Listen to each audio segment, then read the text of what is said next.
Hello there, and welcome to Science for Sleep, a place where scientific curiosity unwinds itself slowly enough for your thoughts to settle.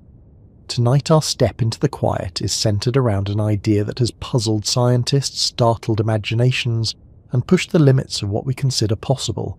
We're exploring the singularity, that mysterious point where the laws we trust decide they can't go any farther. It's a bit like reaching a door in the universe that refuses to open, because the blueprint for the room behind it hasn't been written yet. But before we move into that landscape, I'd like to know something about you. Where are you listening from tonight, and what time is it in your corner of the world as you drift into this moment? I always find it interesting how many different points on Earth gather here at once. Someone is ending their day while someone else is just beginning theirs, yet both arrive at the same quiet stretch of space at the same time. If this gentle way of wandering through science gives you even a small sense of rest, I'd truly appreciate it if you liked the video or subscribed. It helps others find this calm little place when their minds need somewhere soft to land. Now as we begin, try to settle into a comfortable position. Let your shoulders drop a little, let your breath loosen, and allow your thoughts to slow to a steady drift. Because when we step toward the idea of singularities, we don't rush. We let the ideas unfold in the same way darkness settles at the end of a long day, gradually, quietly, without sharp turns or sudden jumps. The idea of a singularity may sound dramatic, and in many ways it is. It sits at the heart of black holes, at the beginning of the universe, and at the edge of our understanding. But for our purposes, imagine it simply as a place where the universe becomes too intense for familiar rules to apply. Not a violent place, not a frightening one. Just a region where numbers rise beyond limits, and equations refuse to describe what happens next. Scientists use the word singularity because they needed a placeholder, a way of saying, this is where our current understanding stops making sense. In a way, it's a symbol of intellectual honesty. When we can't explain something, we mark it, leave a notation, and return to it as knowledge deepens. But before reaching the heart of that idea, it helps to look at the path that leads us there. Singularities didn't become central to cosmic thinking until general relativity reshaped how we saw gravity. In that framework, gravity wasn't just a force pulling things together. It became a consequence of how mass and energy distort the geometry of space. When enough mass collapses into a small enough region, the curvature grows so sharp that it defies the normal flow of time, and that is where the discussion of singularities begins. But I won't run too far ahead. For now, imagine a surface stretched taut, one that bends gently around small weights, but folds more dramatically around heavier ones.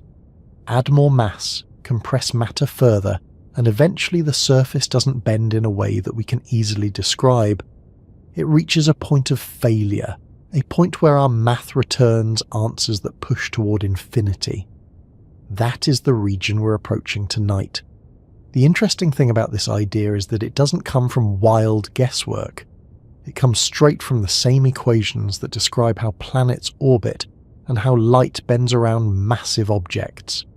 The same equations that predicted black holes before anyone had evidence they existed. When those equations are pushed far enough, they deliver a result that almost feels like a confession. They tell us that under certain conditions, everything collapses into something so dense, so tightly packed, that the geometry of space becomes undefined. Not in a mystical sense, but in a strict mathematical sense. It's as if a calculator tries to divide by zero, and the screen flashes an error because it can't express what that result should be. Singularities are the universe's version of that error message, except the stakes are astronomical. Still, while the math predicts them, the way we visualize them is always simplified. You might imagine a single point, infinitely small, containing everything that once belonged to a massive star. But this picture, while helpful as a starting point, is almost certainly incomplete. It's the best we can do until the deeper structure of space is understood. Physicists believe that quantum mechanics should step in when things become too dense, too compressed, too extreme for classical physics. But quantum gravity remains a work in progress, a patchwork of theories seeking a consistent shape. So, when we talk about singularities, we talk about regions where our descriptions break down, not because there is nothing to describe, but because we don't yet have the right language or the right tools. As you relax into this idea, you might notice a sense of drifting, the way a thought moves slowly when you're tired but still curious. That's the pace we're keeping, no rush. When exploring something as puzzling as a singularity, the pace shouldn't be hurried. It's not a concept that yields easily to quick explanations. It requires a kind of steady attention, the sort that notices details without gripping them too tightly. I've always found that ideas like this feel less intimidating when approached gently.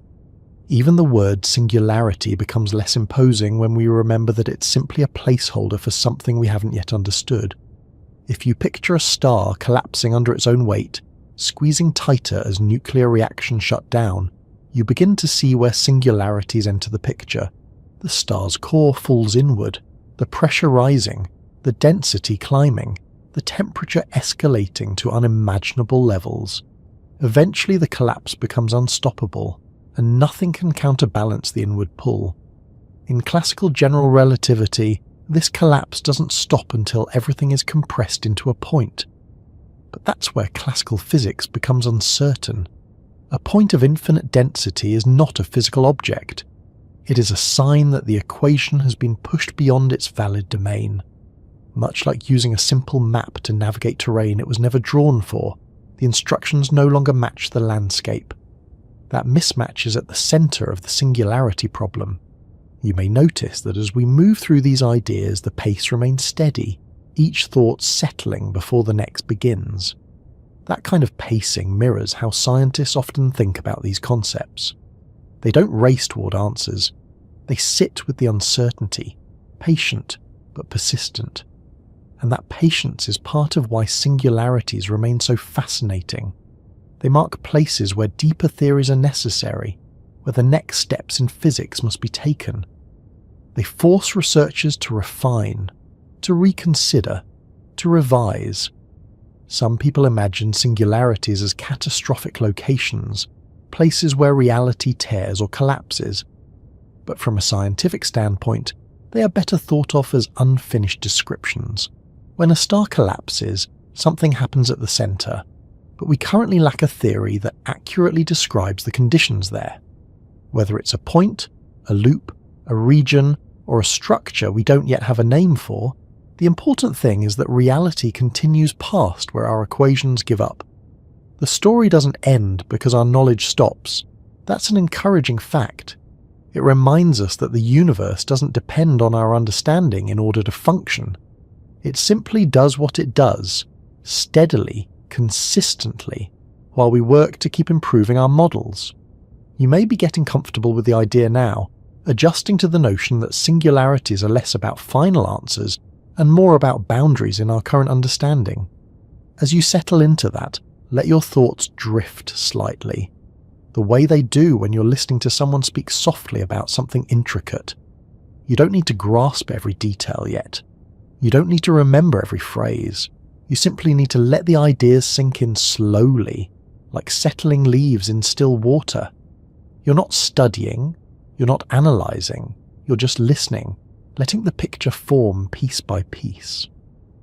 One of the most interesting parts of thinking about singularities is the realisation that they may not exist in the way early interpretation suggested. Many physicists suspect that when quantum effects are fully accounted for, the singularity will dissolve into something finite, something structured, something describable. It won't be an impossible point. It will be a region of extreme physics that we don't yet understand. Something dense, something dynamic, something governed by a set of principles waiting to be discovered. Singularities may be less like walls and more like locked doors. The door exists, the hinges are real, but we haven't found the key yet. If you're still relaxed, still breathing steadily, you're doing exactly what this journey calls for. The goal isn't to rush to conclusions, it's to let curiosity be calm enough to follow the thoughts without demanding immediate answers. When approaching singularities, Patience is especially useful. Even the brightest minds in physics have spent decades contemplating them, refining interpretations, adjusting theories, and welcoming new insights. The progress comes slowly, the breakthroughs often taking years to solidify. And that slow, methodical process reflects the pace we're keeping here. As we continue this journey, we'll move deeper into what a singularity signifies in physics, how it forms, why horizons matter, why equations reach their limits, and how ideas like quantum gravity seek to fill the gaps. We'll explore different interpretations, from gravitational collapse to the universe's possible beginning. Each step will follow naturally from the last, just as tonight's ideas follow from the opening ones.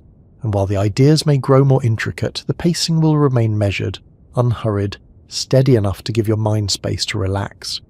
For now, let the idea settle that the singularity is not a destination, it's an indication. It points to something we haven't fully uncovered yet. It's a reminder that the universe still holds mysteries large enough to challenge every tool we currently have. And that sense of unfinished understanding is part of what makes the topic worth exploring. As you stay here with the quiet, in your own time zone, in your own room, the idea becomes easier to sit with. When people hear the word singularity, they often picture something dramatic, maybe even overwhelming, as if it were a spot in the universe set aside for impossible events. The truth is quieter. It's not a spectacle. It's a moment in our understanding where the rules we rely on stop giving reliable answers. Instead of offering a clear description of what happens, the mathematics begins to stretch, numbers climbing without bound until they lose meaning. That is the landscape we're entering now, a region where familiar ideas no longer hold their shape, and where the limits of theory begin to show themselves.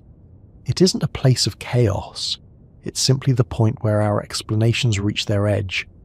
To reach that point, imagine how scientists describe gravity using general relativity.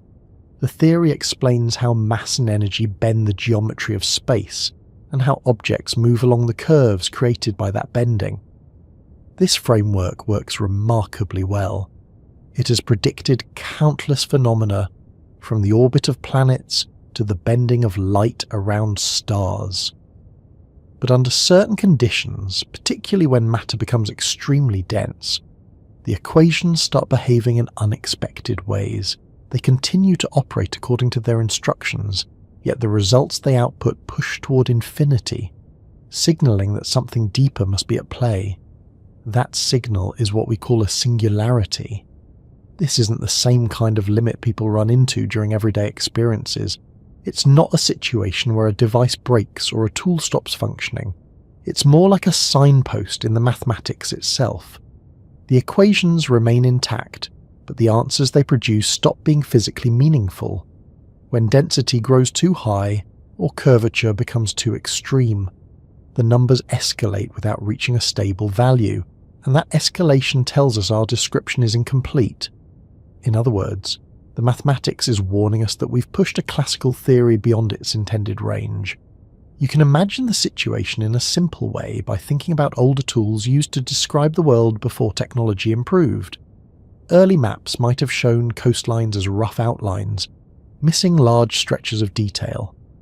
They worked well enough for general navigation, but if someone tried to use them for precise measurements, the gaps would become obvious. A singularity is like stumbling across one of those gaps. The terrain continues, but the map does not. The world doesn't end at that point, only the description ends. And when the description ends, curiosity takes over. The reason gravity brings us to this boundary becomes clearer when we look at gravitational collapse.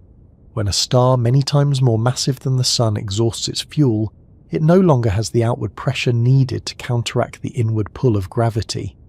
Nothing pushes back. The core begins to shrink, the surrounding layers fall inward, and the collapse accelerates. As the core becomes denser, the curvature of space grows stronger. Eventually the collapse becomes unstoppable. Nothing halts it, not even the tightest atomic forces. At that stage, the mathematics of general relativity predicts that the mass will compress to a point where curvature becomes infinite. This is the singularity predicted by classical theory.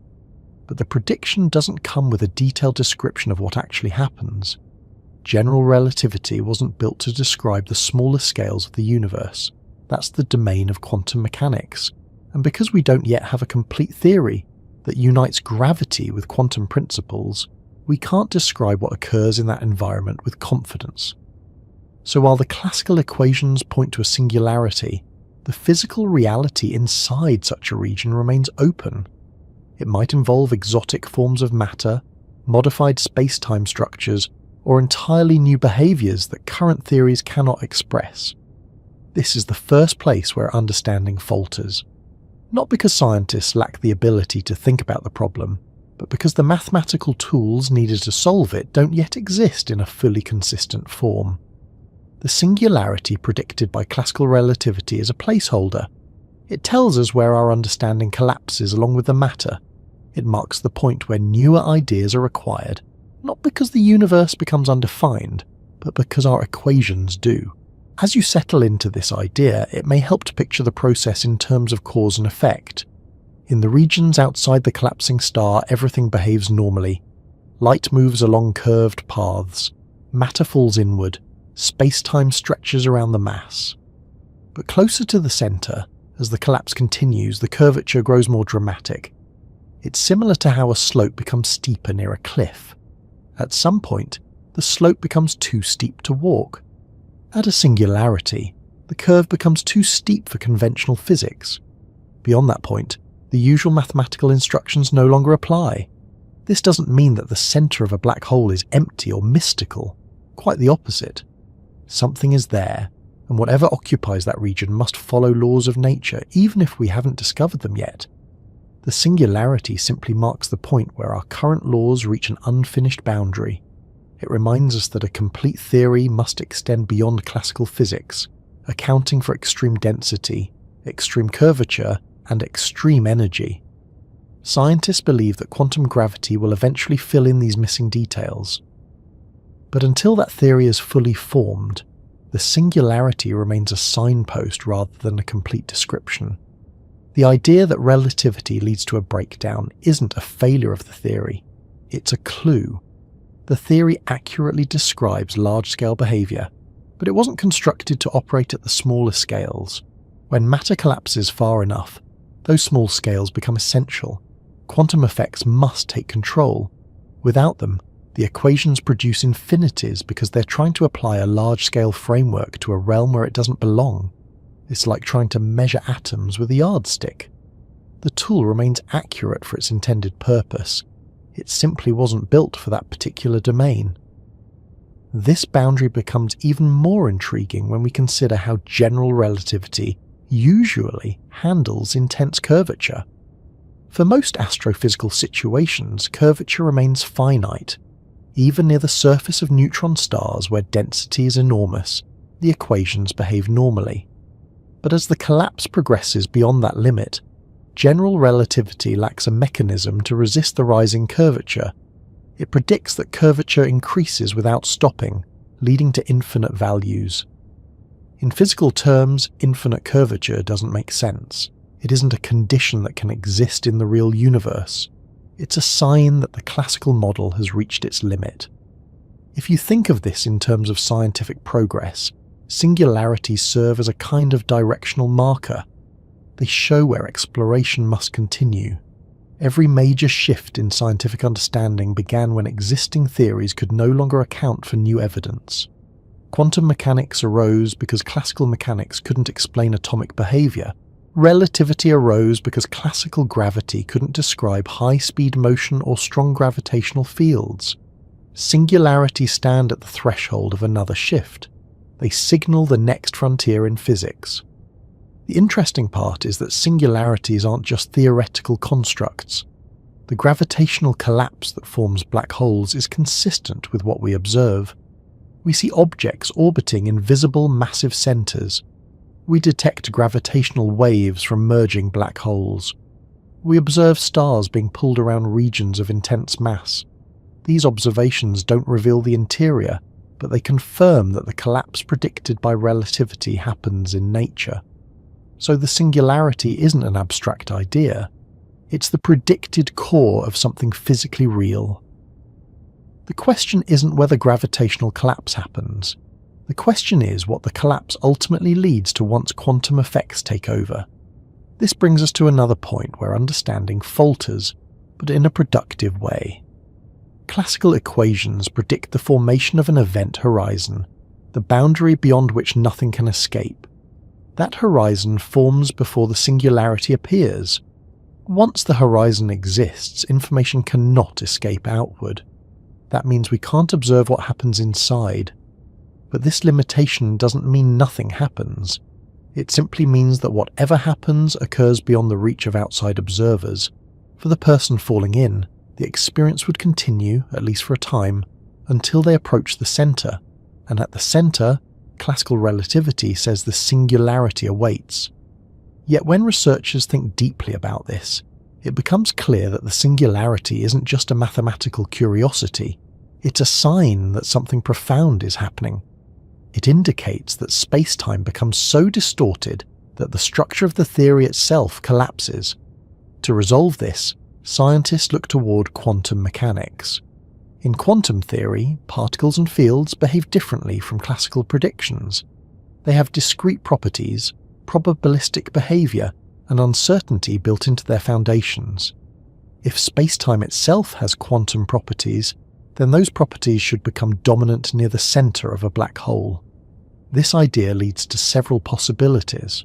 One possibility is that quantum pressure prevents complete collapse, forming a dense core rather than a mathematical point.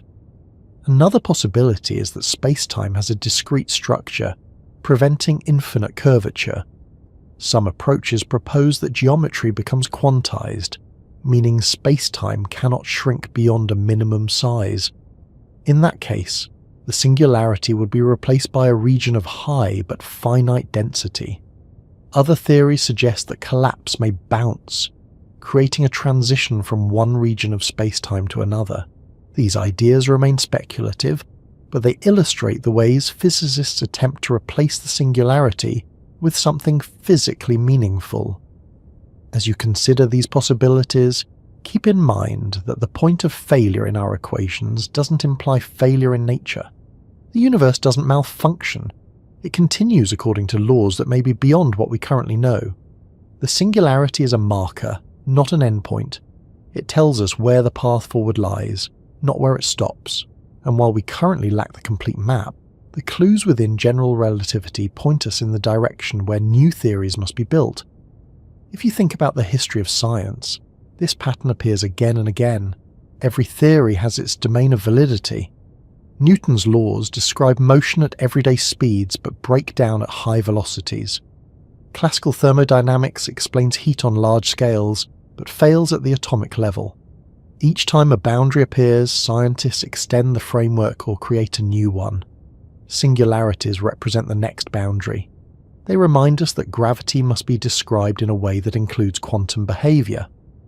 Until that theory exists, the singularity stands as the formal location of our incomplete understanding. As you settle into these thoughts, you may feel the idea becoming more familiar. Instead of imagining the singularity as a literal point, it becomes easier to see it as a placeholder for something still unknown. That unknown doesn't need to be intimidating. It's the same kind of unknown that has motivated centuries of discovery. The singularity is simply the next question waiting to be answered. And the point where understanding falters is also the point where curiosity grows strongest. With time, new tools will emerge, and the placeholder will be replaced with a clearer description. The idea that gravity could reach a point where it no longer behaves the way we expect might sound unusual at first, especially because gravity is one of the most familiar forces in daily life. It keeps your feet on the floor. It shapes the trajectory of a thrown ball. It holds the moon in its orbit. Its reliability feels automatic.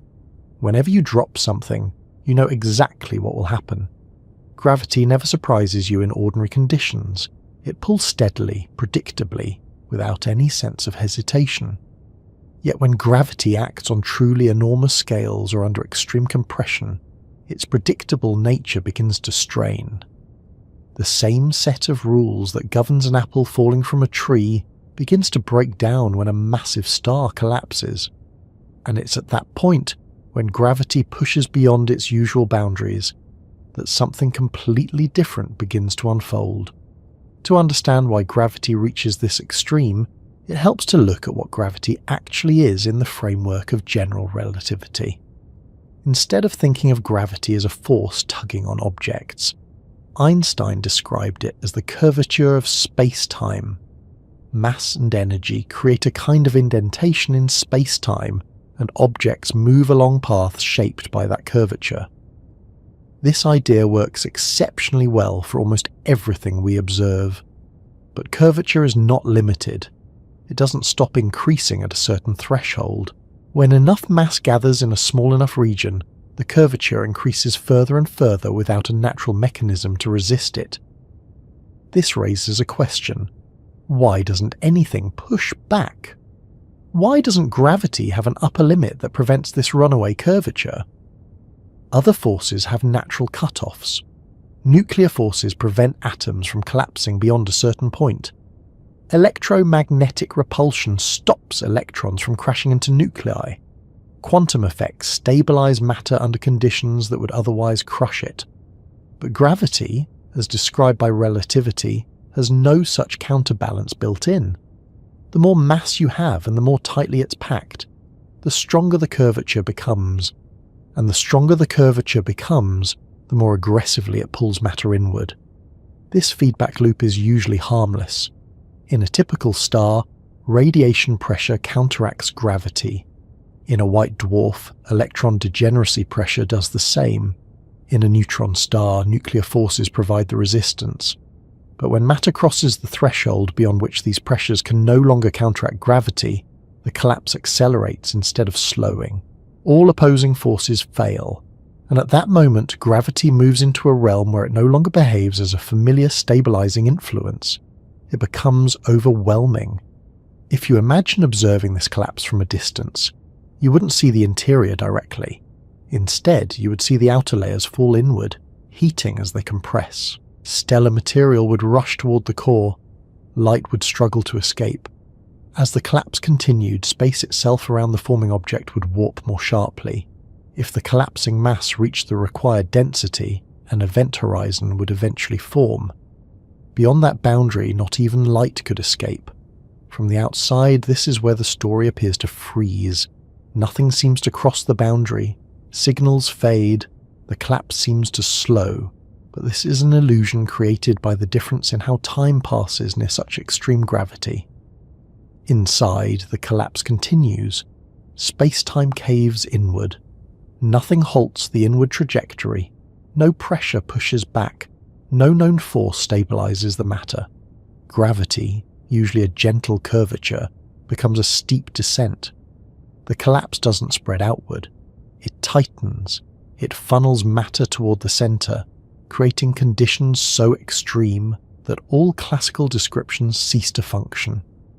This is the point where gravity seems to forget its limits. Not because gravity changes, but because our description of space-time stops being valid. The mathematics continues to operate, but the results lose physical meaning. The equations tell us that curvature rises without bound. They tell us that density climbs toward infinity. But these statements aren't realistic. They are signals that the mathematics is being pushed beyond its domain. To understand why, consider that general relativity relies on a smooth space-time. It assumes that space-time can be divided infinitely, that curvature can rise continuously. But quantum mechanics suggests that the smallest scales of reality are not smooth. They are likely discrete, or at least governed by uncertainty. At extremely small distances, the smooth geometry assumed by relativity breaks down. As a result, the predictions of infinite curvature are an artifact of applying a classical theory where a quantum theory is needed. At this point, it becomes clear why the behavior of gravity appears to lose coherence. The theory being used to describe it no longer applies. When matter collapses to scales smaller than any classical model can handle, the theory should transition to a quantum description. But because that quantum description of gravity doesn't yet exist in complete form, the classical equations simply continue their pattern until they produce infinities. The infinities themselves are a kind of alarm bell. They indicate that the existing equations cannot continue. The most important aspect of this breakdown is that the universe itself does not break. The collapse still occurs, gravity still acts, matter still follows whatever rules govern that environment. It's the model that fails, not reality. That's why it's inaccurate to think of the singularity as a physical point of infinite density. It's more reasonable to think of it as the region where the classical description gives up.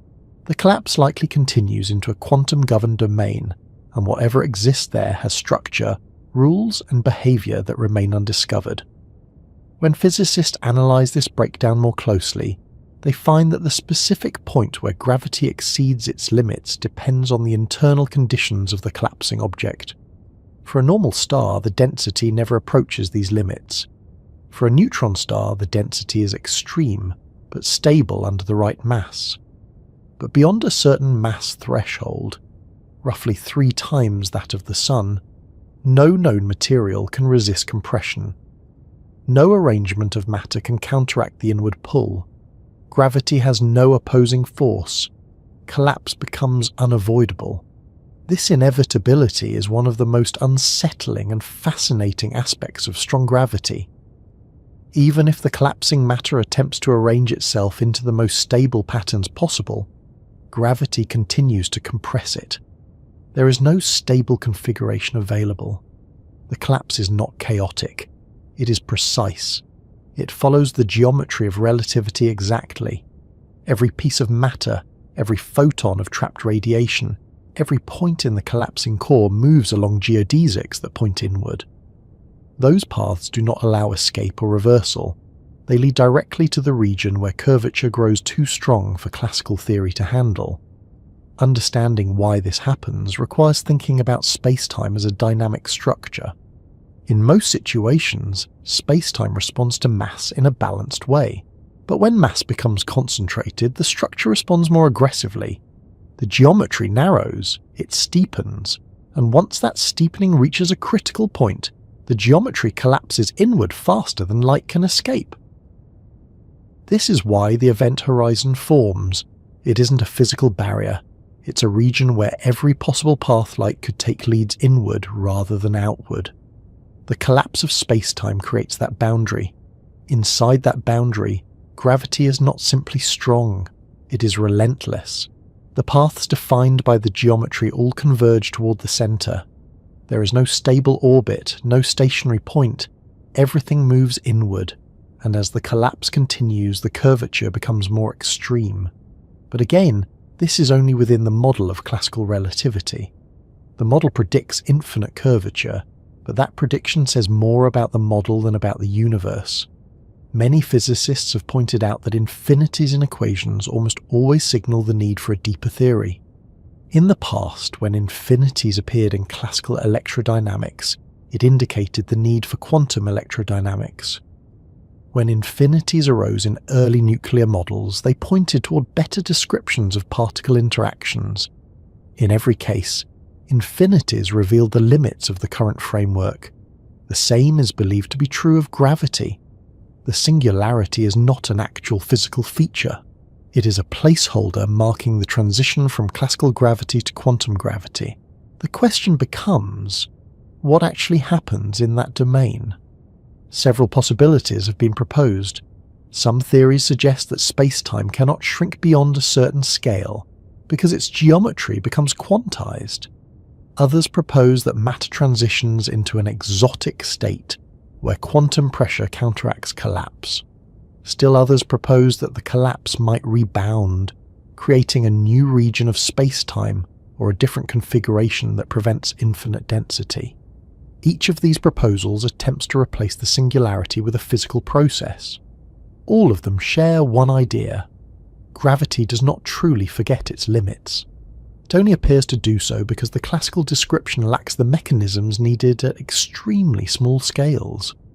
Once quantum effects are incorporated, gravity may behave in a more controlled way, preventing infinite curvature and infinite density. But because the quantum theory of gravity remains incomplete, the exact mechanism is unknown. This frontier in understanding reflects why singularities draw so much attention. They represent the point where gravity exceeds the capacity of current theory. At this threshold, gravity transitions from a smooth geometric description to something more intricate. Without a unified theory of quantum gravity, the details remain unclear. But the concept of the singularity reminds us that gravity cannot be fully understood without quantum principles. It's worth noting that the same breakdown appears not only in collapsing stars but also in the early universe. The classical model of the Big Bang also predicts a singularity at the beginning of time, where density and curvature rise without bound. But just like in black holes, those predictions likely indicate that classical theory is being applied too far. The universe probably never reached infinite density. Instead, it likely passed through a quantum gravitational phase that classical relativity cannot describe. In both cases, gravity is being stretched beyond its domain.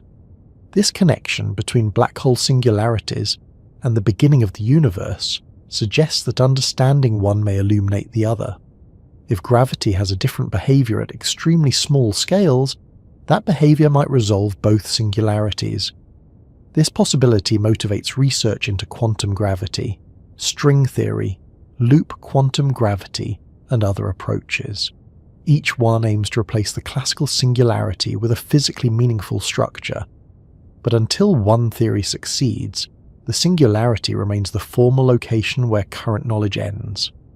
As you reflect on this, the idea becomes more grounded. Gravity isn't acting irrationally. It's not defying rules. It's following a model that lacks the detail needed in extreme environments. The point where gravity forgets its limits is not a failure in nature. It is a limitation in theory. And once a complete theory exists, gravity will likely show consistent behavior even in the most extreme conditions. For now, the best way to interpret this region is as a reminder that our understanding is a work in progress. The universe doesn't adjust its behavior to match our expectations. It follows its own rules, and our theories gradually uncover them. The singularity is simply the location where our current tools fall short, and as those tools improve, that location will become clearer. When people talk about the collapse of massive stars, the conversation often focuses on the dramatic ending rather than the long and gradual process that leads to it. The truth is that a star doesn't rush toward its final state. It spends the vast majority of its life in an orderly balance, sustaining itself through reactions at its core that steadily convert lighter elements into heavier ones. The outward pressure from these reactions counters the constant inward pull of gravity.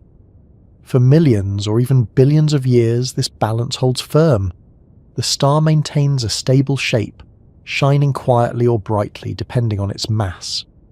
Nothing about its day-to-day behavior hints that it will one day reach a point where no known force can stop its collapse.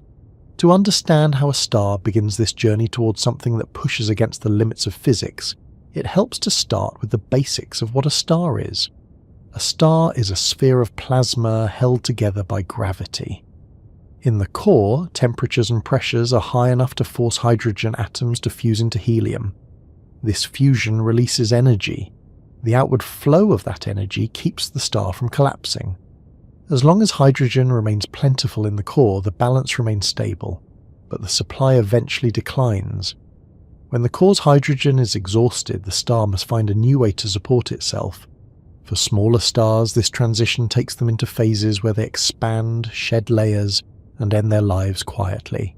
Massive stars follow a different path. Their cores contract and heat until helium begins to fuse. When helium runs out, the star continues climbing the ladder of elements, fusing heavier and heavier materials in a nested sequence of burning shells. Eventually it reaches iron. This is where progress stops. Iron consumes energy rather than producing it. There is no further step that provides outward pressure. Once a massive star builds up a core of iron, the balance that has held for so long begins to slide away. The collapse that follows occurs quickly compared to the long life of the star.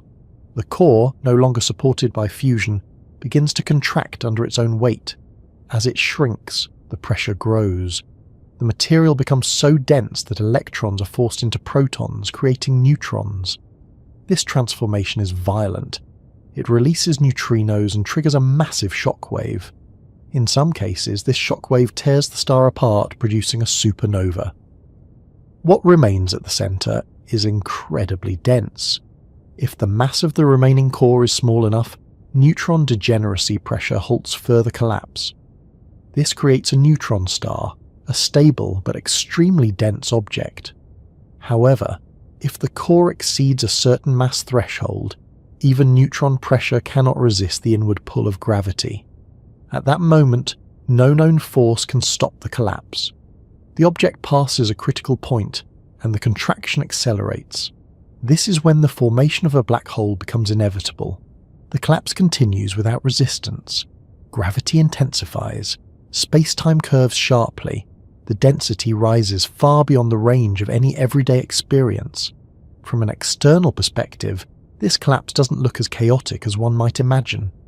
The outer layers of the star may explode outward if a supernova occurs, but the central region continues shrinking in a controlled, steady progression.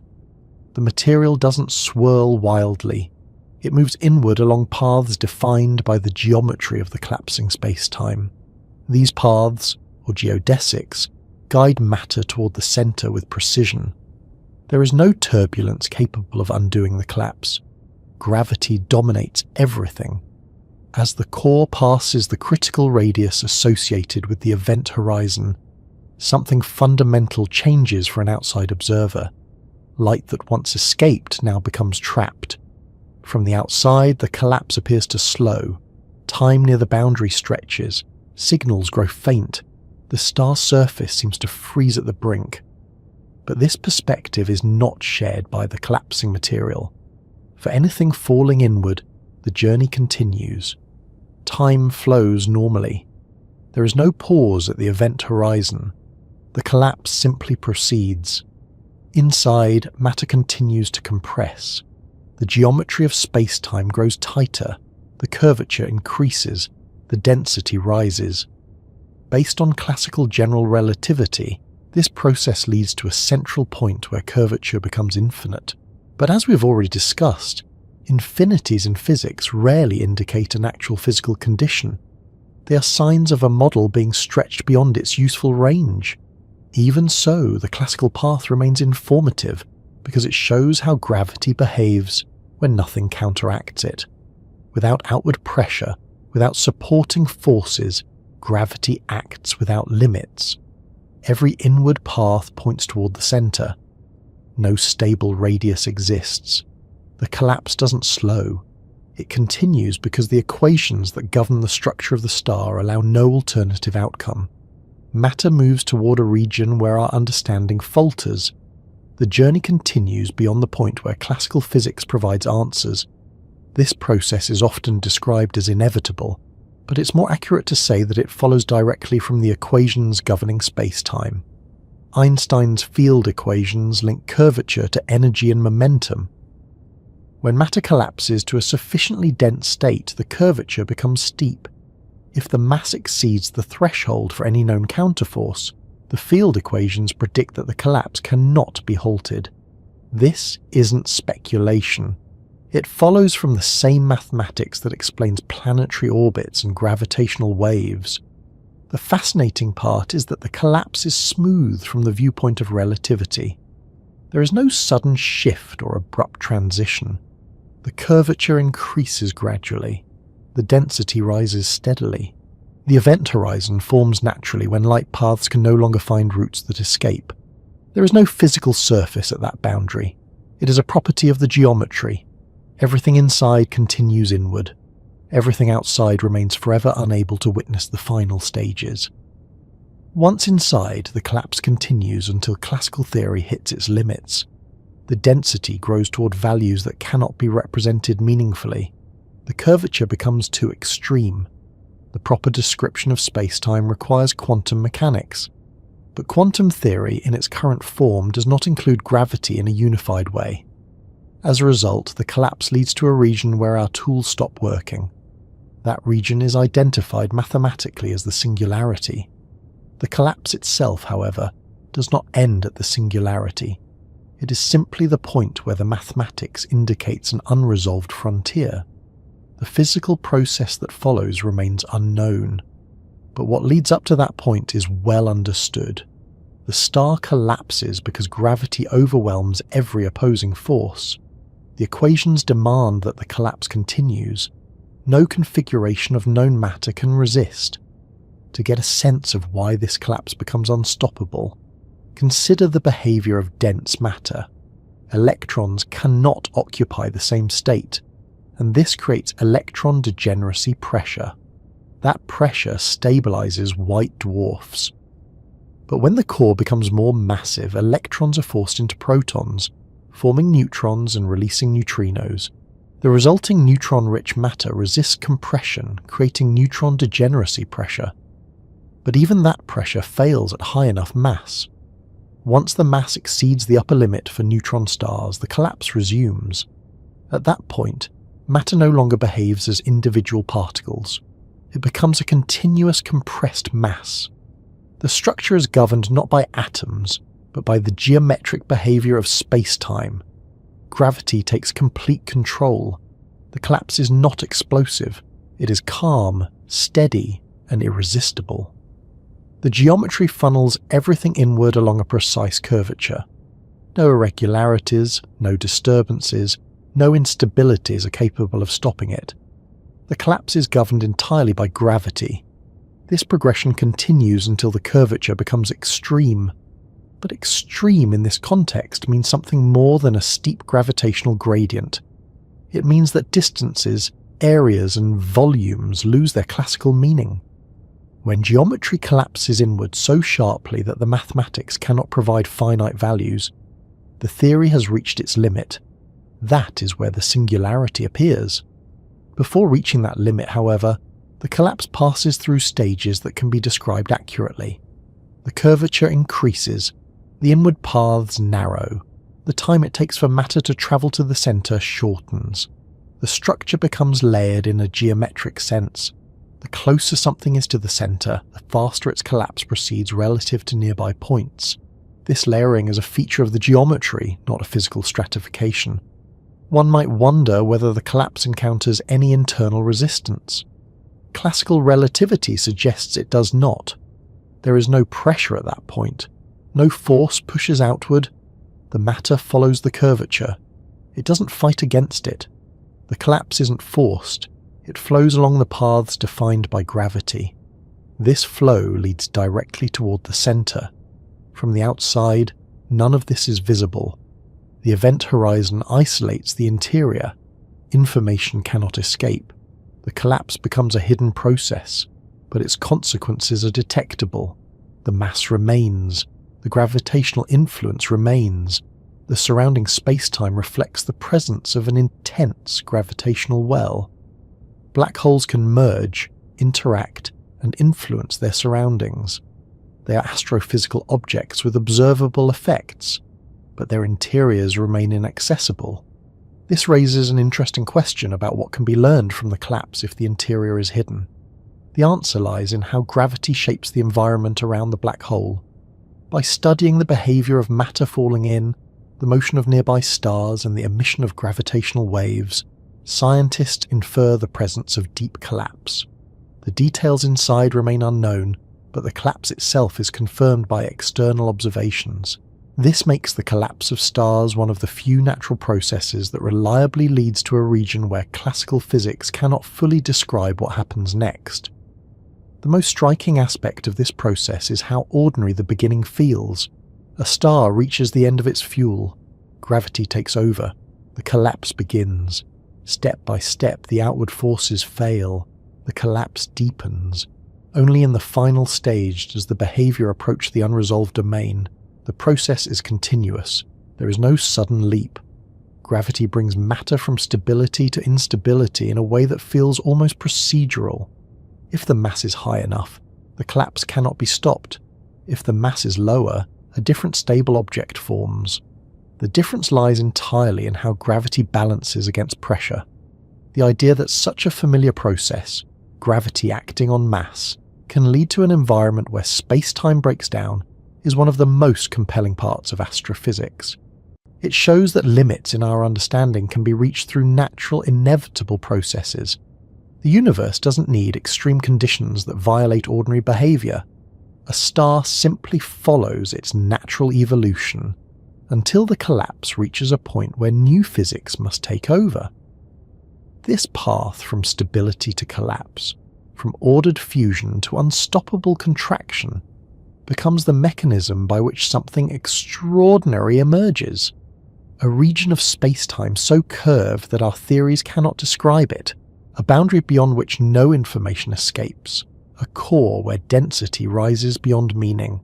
The collapse of a massive star is the simplest and most direct route to that region. Nothing artificial or speculative is required. The universe performs the experiment continuously. Understanding the collapse helps clarify why singularities appear.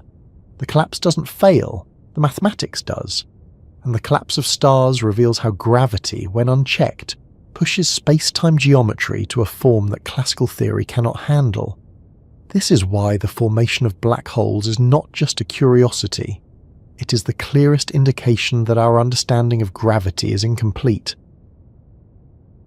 When people first hear the term event horizon, it can sound dramatic, almost like something taken from a story rather than a scientific framework.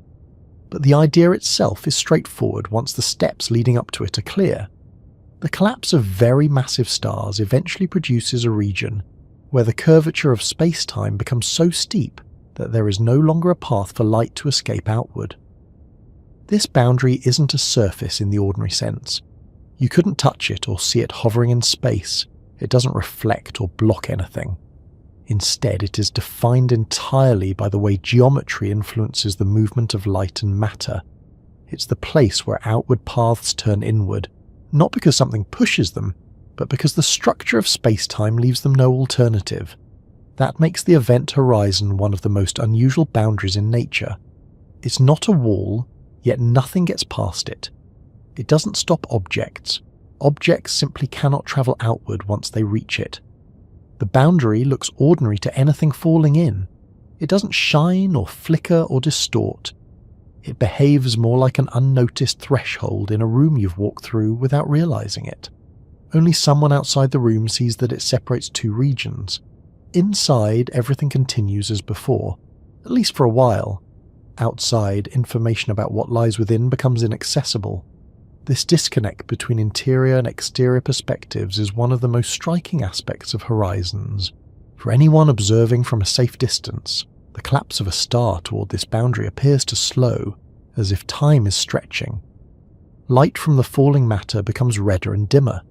The outer material seems to approach the boundary endlessly without crossing it. But this appearance is not shared by the material doing the falling. To the collapsing matter, time does not stretch. The boundary is crossed without pause. There is no delay, no change in the flow of time, and no physical surface marking the transition. What appears frozen from outside is entirely continuous inside. This difference arises because time itself behaves differently near strong gravitational fields.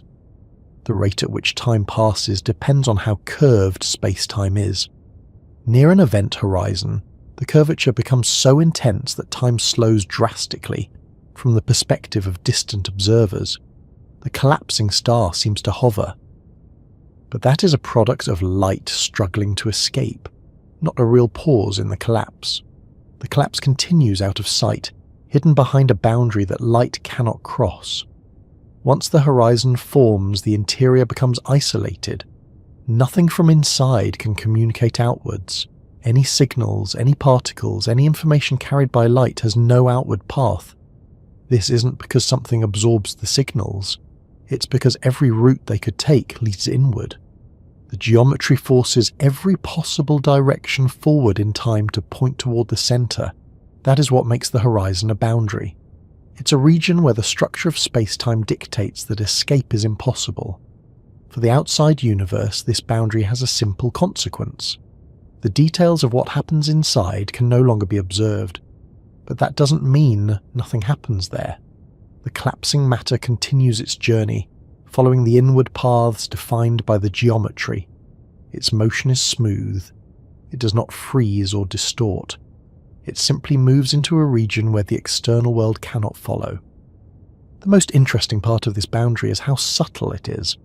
From the outside, one can describe its size, shape, and the mass of the object that created it. The horizon grows or contracts depending on how much matter falls in. It can merge with other horizons if two black holes collide. But none of these changes reveal the details inside. The horizon is not a window, it's a limit on what can be transmitted outward. The formation of the horizon is a natural consequence of the equations of relativity. Nothing sudden occurs in the mathematics. The geometry gradually curves until all outward paths turn inward. That's the moment the event horizon forms. It doesn't require special conditions or added physics. It follows directly from the collapse and from how curvature works. Many people imagine the horizon as something physically dangerous, but crossing it would not feel unusual to an object falling in. The gravitational gradient near some black holes is not sharp enough at the boundary to cause immediate harm. Only deeper inside, where the curvature steepens dramatically, does the environment become extreme. But the horizon itself is not a destructive threshold. Its significance comes entirely from how it affects what information can escape. This creates an interesting situation.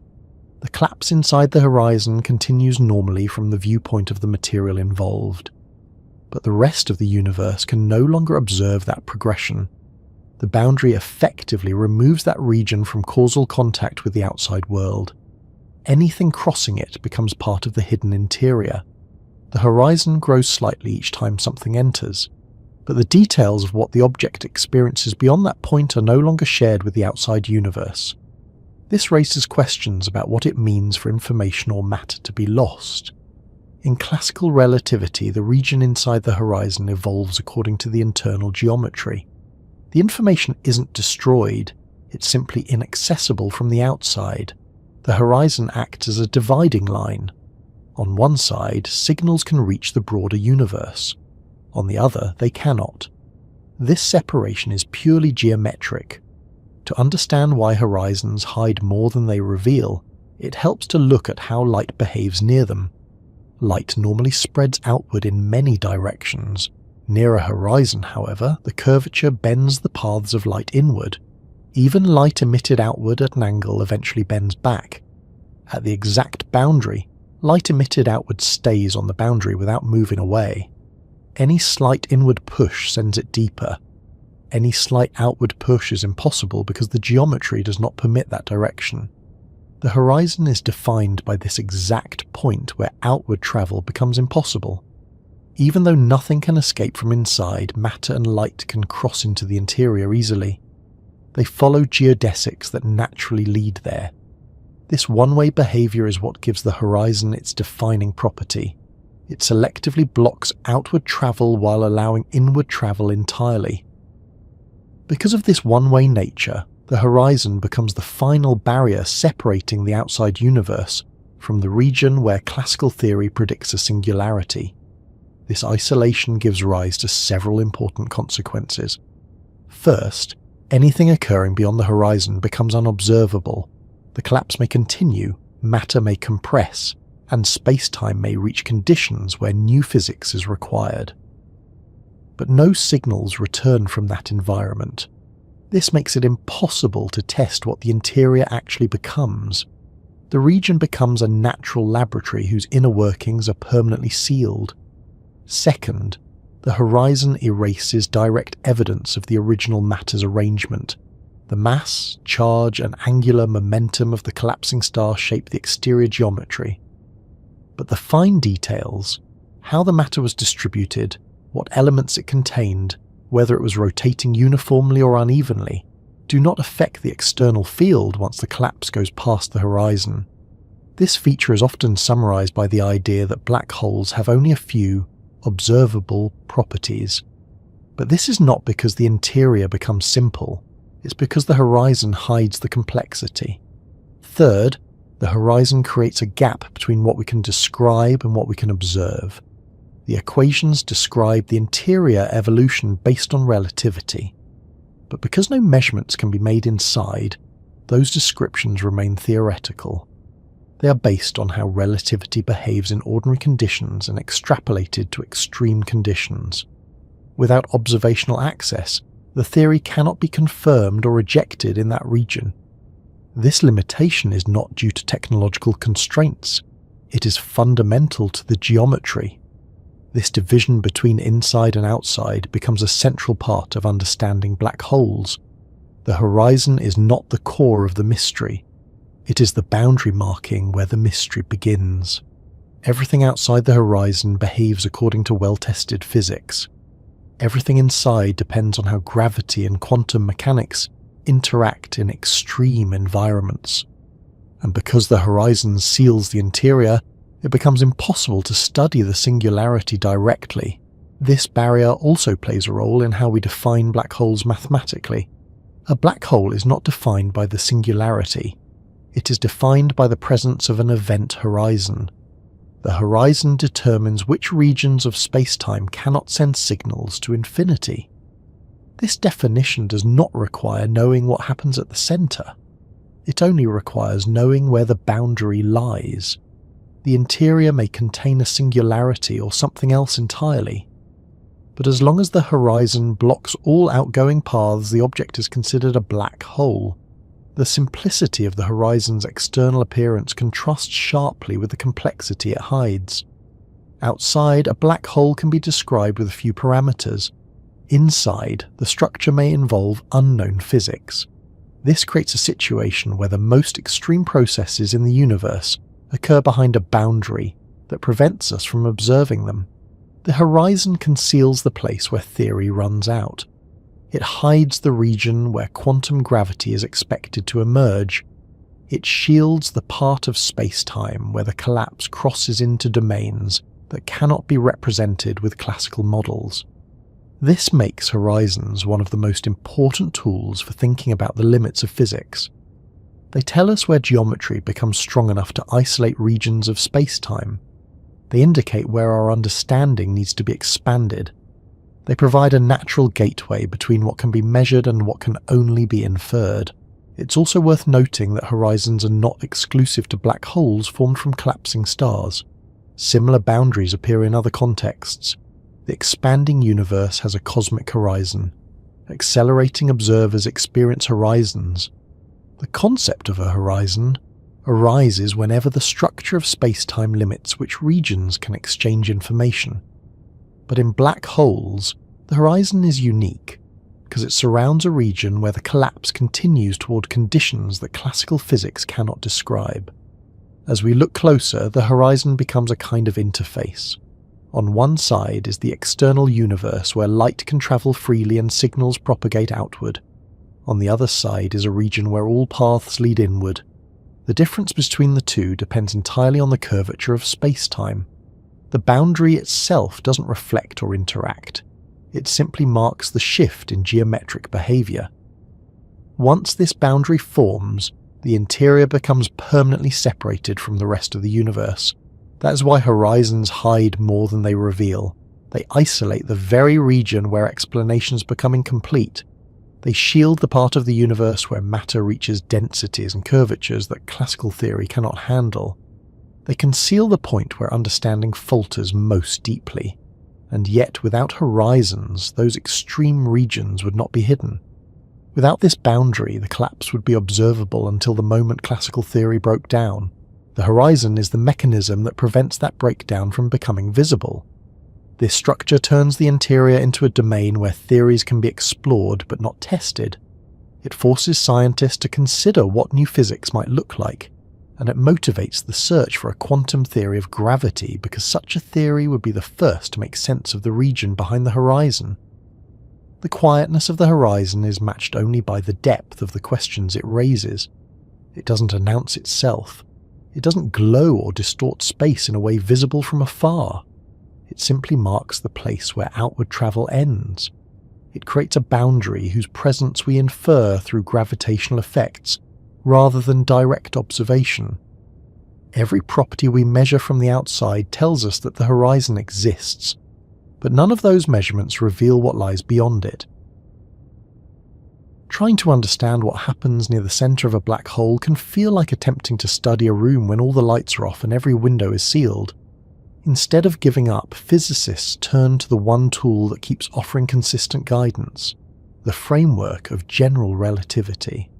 Even though relativity eventually reaches its limits in these environments, it still provides the clearest view available. It acts like a lantern that doesn't illuminate the entire space, but reveals enough structure to trace the outline of what lies ahead. Relativity begins with a simple idea that becomes more intricate the longer you follow it. Gravity is not a force in the traditional sense, but a manifestation of space-time curvature. Objects move along paths shaped by that curvature. They don't need to be pulled or pushed. They follow the geometry naturally. In familiar conditions, that curvature is mild. Planets orbit stars. Light bends slightly around massive bodies.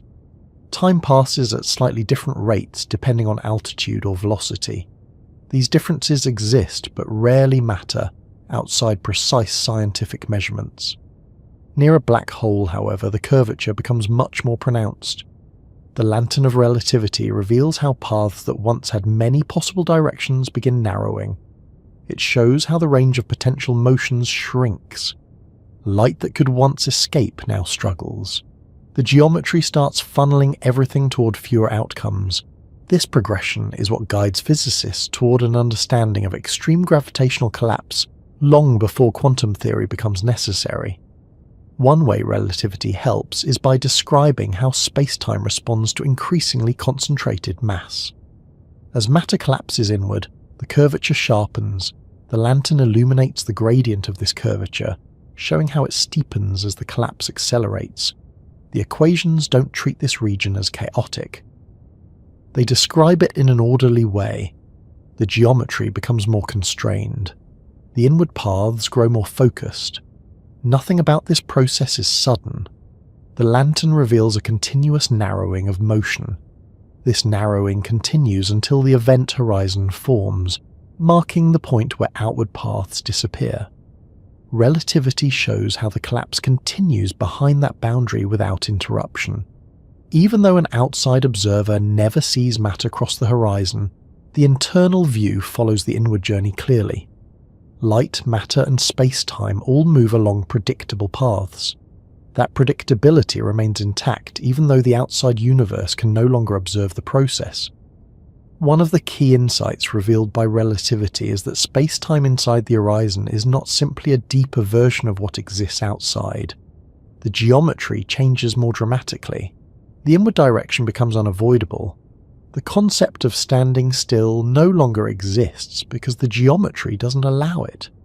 Everything moves toward the center. This movement isn't caused by a force pulling objects inward. It is the result of how space-time is shaped. The lantern reveals that the center of the collapse acts not as a location that something draws matter toward, but as a geometric requirement. All possible paths lead there. As the collapse proceeds, relativity continues to describe how curvature increases. Time and space behave differently than they do in ordinary situations. Distances shrink more rapidly. Time intervals shorten. The lantern shows that the geometry becomes more distorted as the collapse deepens. But eventually the equations start giving answers that cannot be correct. When curvature approaches infinity, the theory is no longer describing a physical environment. It is overshooting its domain. This is the point where the lantern's beam fades.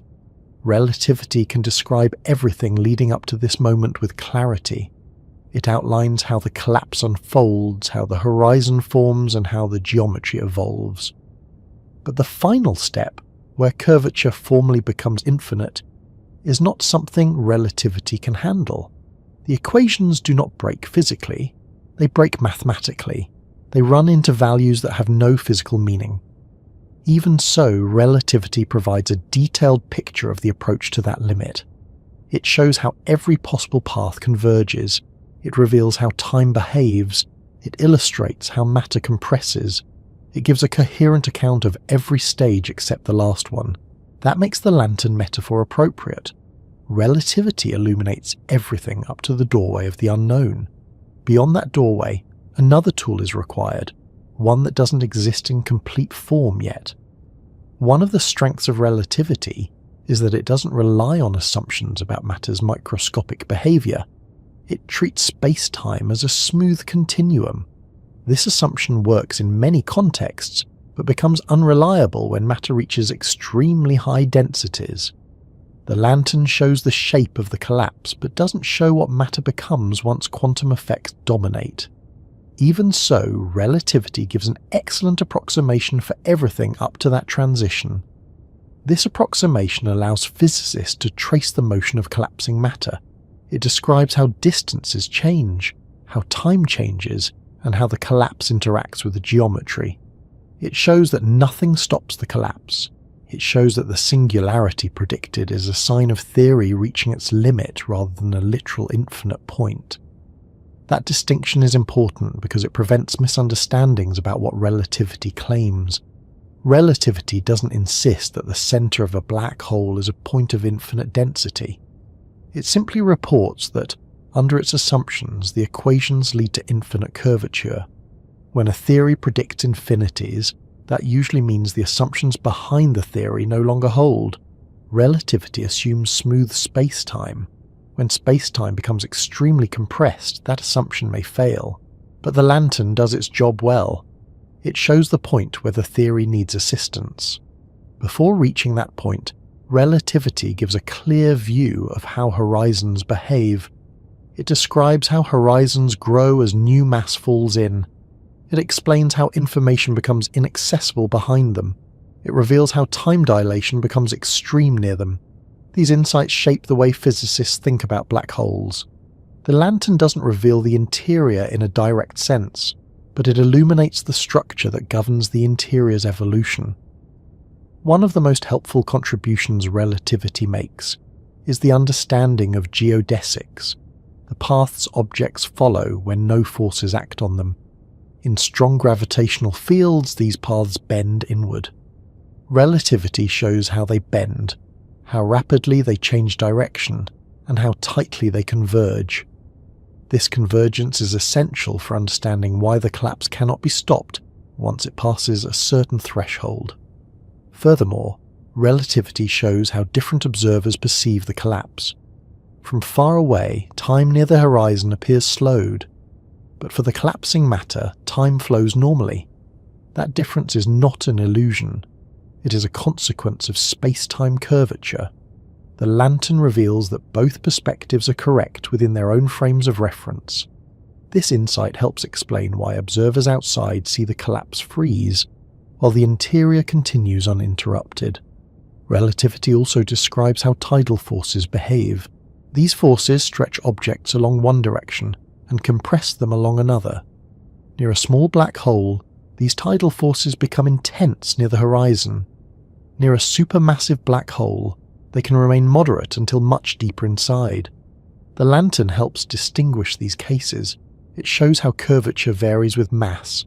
It explains why someone crossing the horizon of a supermassive black hole might not feel anything unusual at that moment, while crossing the horizon of a smaller black hole would be far more dramatic. The lantern also reveals how space-time structure becomes simpler in certain ways as curvature increases. For example, the interior of a non-rotating black hole becomes dominated by one direction, the direction toward the center. This dominance simplifies the behavior of geodesics. It makes the collapse extremely predictable. Everything moves inward regardless of initial motion.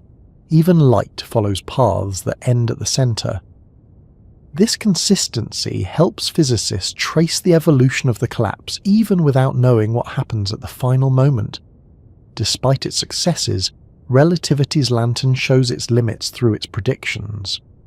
The theory predicts that space-time curvature becomes infinite at the center. It predicts that densities rise without bound. These results cannot describe a real physical environment. They indicate that the underlying model needs refinement. That is not a flaw, it is a useful signal. It tells physicists where the next step should be taken. This is why so much research is directed toward unifying relativity with quantum mechanics. Quantum theory describes particles, fields, and interactions at small scales. Relativity describes space-time at large scales. Near the centre of a collapsing star, both descriptions become relevant. The lantern of relativity illuminates the path until quantum mechanics becomes necessary. At that point, the lantern dims not because the path ends, but because another framework must take over. Despite this limitation, relativity remains essential for understanding black holes. It defines horizons. It describes their growth. It explains gravitational waves produced during mergers. It predicts how space-time warps under massive objects. Even without revealing the interior's ultimate structure, it guides nearly all the steps leading up to it. One valuable insight the lantern provides is that horizons are not the final mystery. They are simply markers. The true boundary lies deeper inside, where curvature becomes extreme. Relativity doesn't hide this. It makes the region's nature clear. It outlines the entire approach. It shows how close the singularity lies once the collapse begins. It describes the narrowing of the possible future trajectories for matter. In this sense, relativity does more than light the path. It shapes the path. It defines the geometry matter follows. It lays out conditions that predict the formation of horizons. It tells physicists what aspects of the collapse are unavoidable. Even though it eventually hands the problem off to quantum gravity, it brings us right to the doorstep. As you let these ideas settle, it's helpful to think of relativity not as a perfect description of everything, but as a consistent guide for the regions where it applies. It doesn't claim to describe the universe at every scale. It claims to describe space-time where curvature remains within its domain. Near a collapsing star, the lantern remains strong for most of the journey. Anyone examining the final stages of gravitational collapse eventually reaches a point where the usual methods stop giving reliable answers.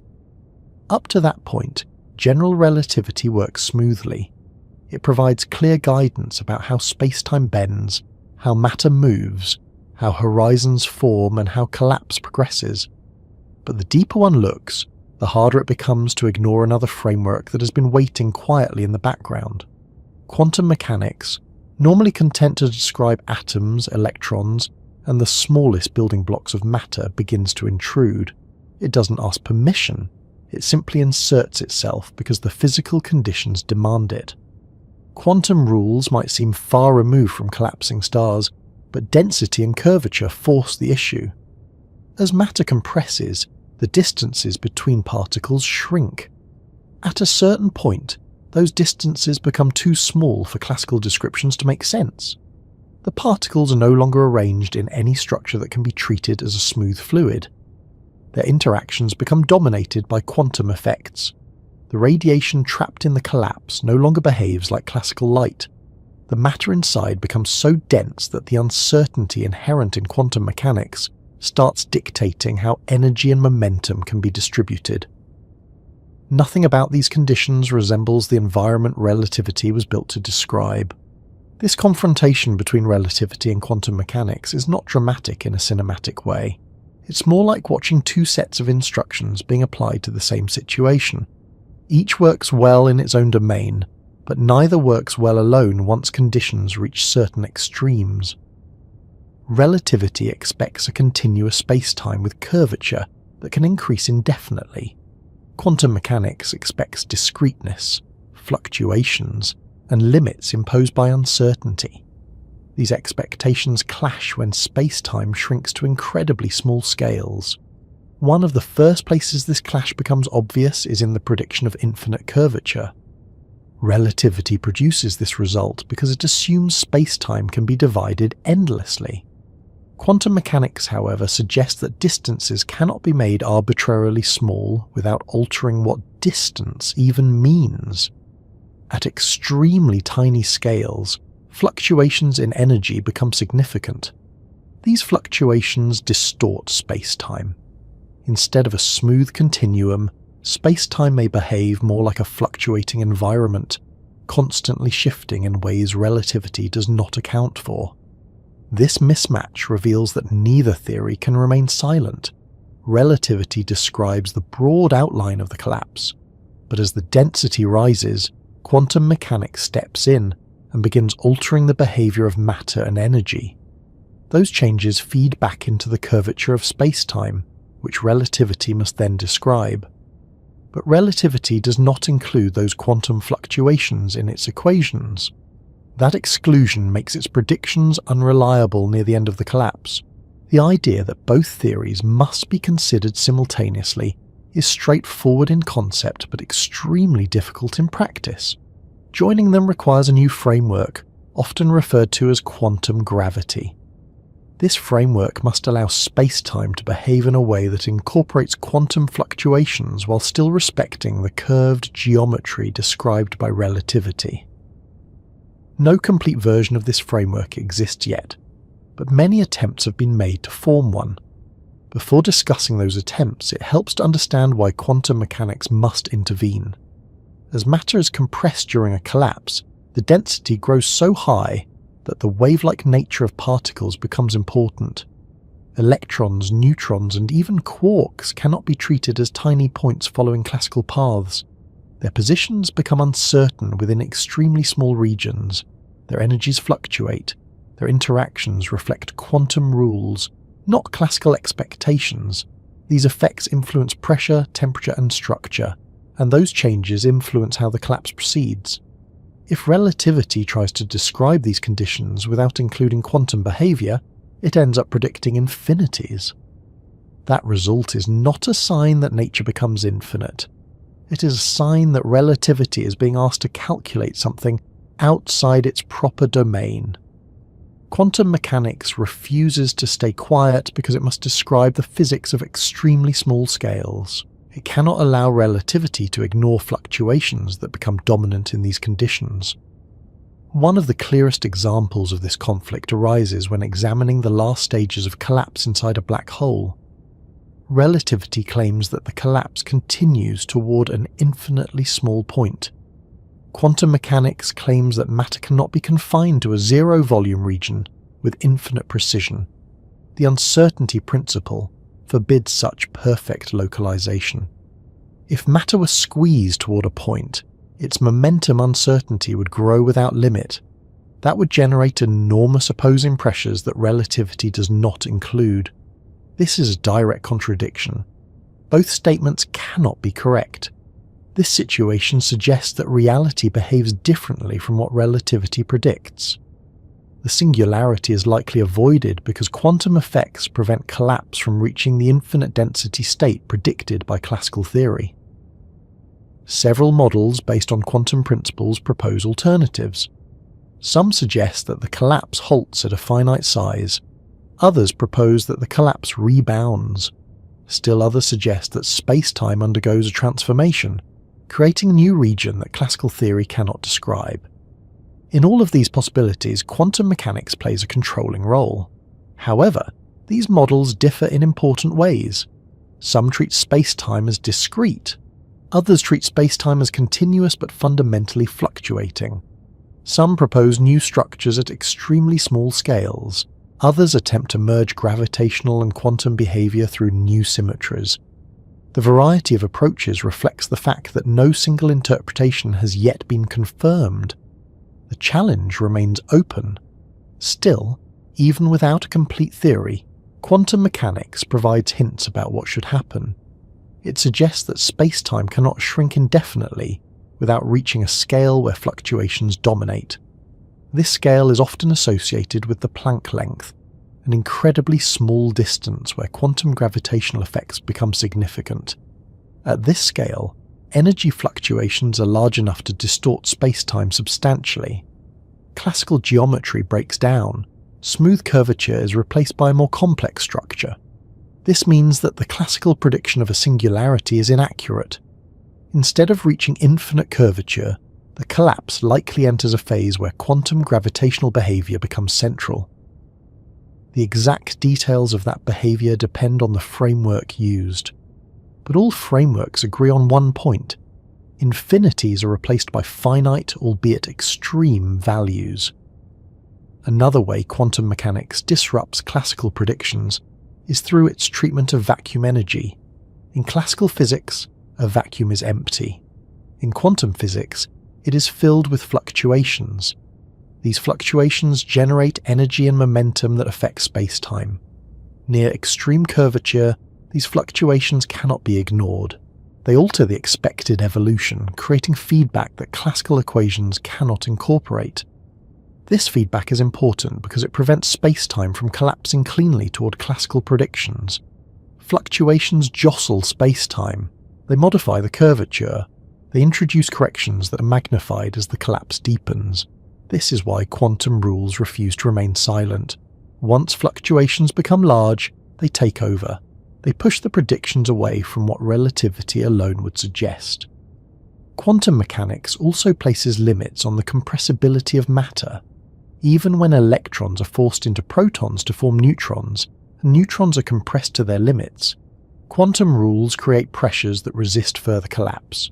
These pressures do not stop collapse entirely if the mass is large enough, but they influence the path of the collapse. They shape the internal behavior. They introduce new terms into the equations, and in doing so, they ensure that classical predictions cannot remain accurate. This leads to the question of how to reconcile these conflicting frameworks. Many attempts have been made. String theory is one approach. It proposes that fundamental particles are not point-like, but are instead tiny vibrating structures. These structures have a minimum size which naturally avoids singularities. In this model, the collapse might create a compact region where strings are packed tightly. The structure could remain finite, preventing infinite curvature. Another approach is loop quantum gravity. It suggests that space-time is made of discrete loops. These loops give space-time a granular structure at extremely small scales. In this framework, the collapse cannot shrink space-time beyond the size of these loops. Instead, the collapse might reach a minimum point and then transition to a new region. This could resemble a bounce or transformation. Other models propose that quantum corrections smooth out the curvature near the center. Instead of a singularity, the interior becomes a region with modified geometry. This region still lies beyond the horizon, but does not contain infinite values. It might be static, dynamic, or transitional. Despite their differences, these models share a common theme. They show that quantum mechanics cannot remain silent once densities and curvatures become extreme. They demonstrate that the classical prediction of a singularity is not a literal description of nature. It is an artifact of applying relativity without quantum corrections. It's important to recognize that these quantum models do not alter the existence of the horizon. They alter what happens after the horizon is crossed. The horizon remains a boundary for information. It remains a surface beyond which signals cannot escape. Quantum mechanics changes the interior, not the exterior. It replaces the singularity with a region governed by new rules, but it does not remove the horizon or the phenomenon of gravitational collapse. This separation between exterior and interior behavior underscores why quantum rules become relevant only in specific regions. The exterior remains dominated by classical curvature. The interior shifts into a domain where quantum fluctuations take over. That transition marks the place where current theory reaches its limits. While researchers continue exploring these ideas, the interplay between relativity and quantum mechanics remains one of the most important problems in modern physics. The two theories offer different insights, each essential in its own domain. But neither can describe the entire process alone. The collapse of matter behind a horizon forces them to interact. The fact that quantum mechanics refuses to stay quiet is not an inconvenience, it is a necessary feature. Without quantum rules, the collapse leads to contradictions. With quantum rules, the collapse leads to new possibilities. Understanding these possibilities will require deeper study, more detailed models, and perhaps entirely new mathematical tools. But for now, the path is clear. Quantum mechanics must have the final word in the regions where relativity's predictions fail. Most people assume that when a scientific theory produces an answer, that answer describes something real in the world. But every so often, a theory returns a result that doesn't describe anything at all. Instead of giving a number that can be measured or interpreted, it produces something that isn't physically possible. In mathematics, that often shows up as division by zero. In physics, the same kind of breakdown appears when an equation tries to model conditions it wasn't designed to handle. That is what happens when relativity is pushed deep into the core of a collapsed star. The final value it predicts isn't a measurement, it's a warning. It's the point where the equation breaks. This is why physicists refer to singularities as places where the mathematical description fails, not places where physics fails, not places where nature stops, just places where the mathematical tools stop giving meaningful answers.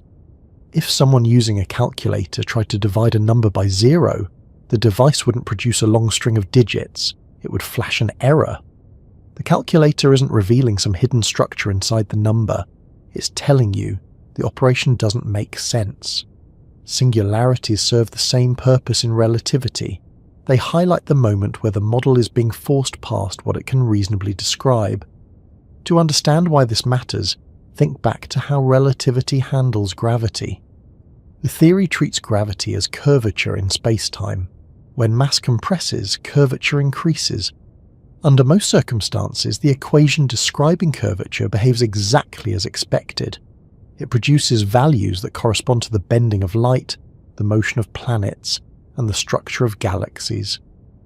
But when collapse becomes extreme, the curvature predicted by relativity begins to rise at a rate the theory cannot sustain. Eventually, the theory tries to assign an infinite value to that curvature, and because infinite curvature has no physical meaning, the result signals a breakdown in the description. That breakdown does not imply that spacetime literally becomes infinitely curved. Instead, it means that relativity has reached the limit of its applicability. The theory needs assistance from quantum mechanics at that point, but the required unified framework does not yet exist.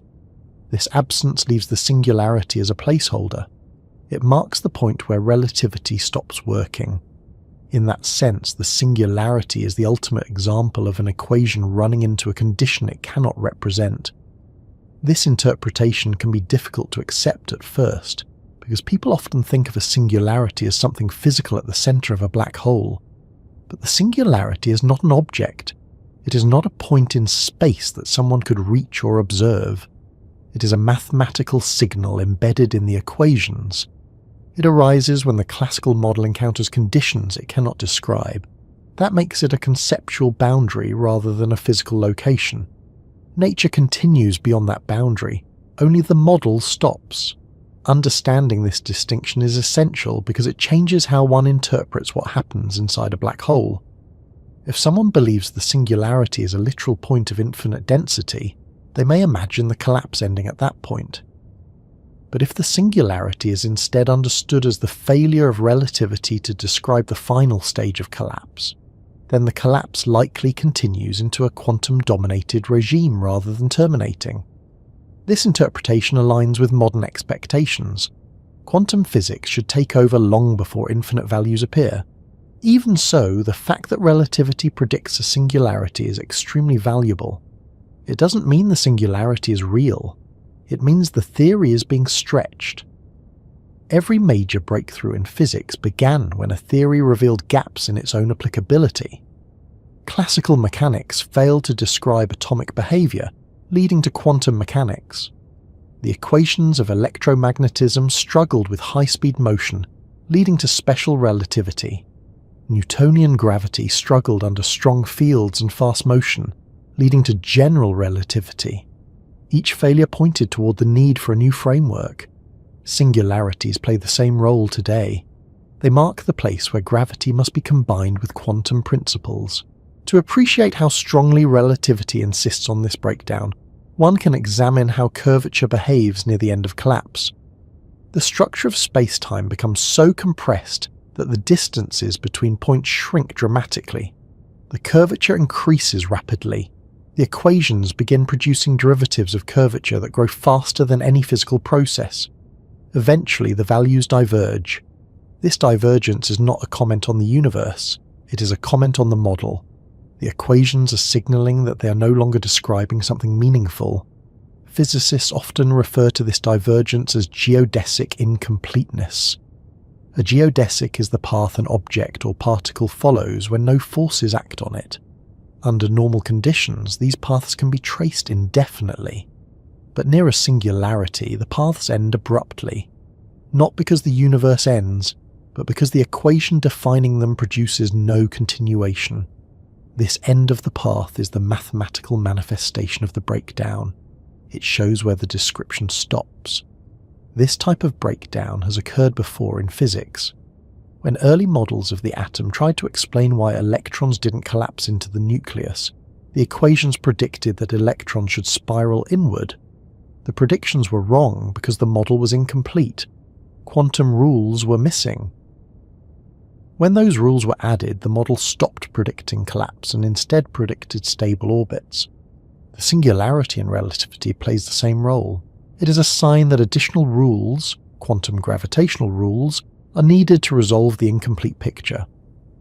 The idea that singularities represent incomplete equations becomes clearer when one examines proposed alternatives. Several theoretical frameworks attempt to describe what happens in the regime where relativity fails. Some introduce quantum pressure that prevents complete collapse. Others propose that space-time becomes discrete. Certain models suggest that the collapse transitions into a new region of space-time. None of these ideas include infinite curvature. All of them eliminate the singularity by replacing classical assumptions with quantum corrections.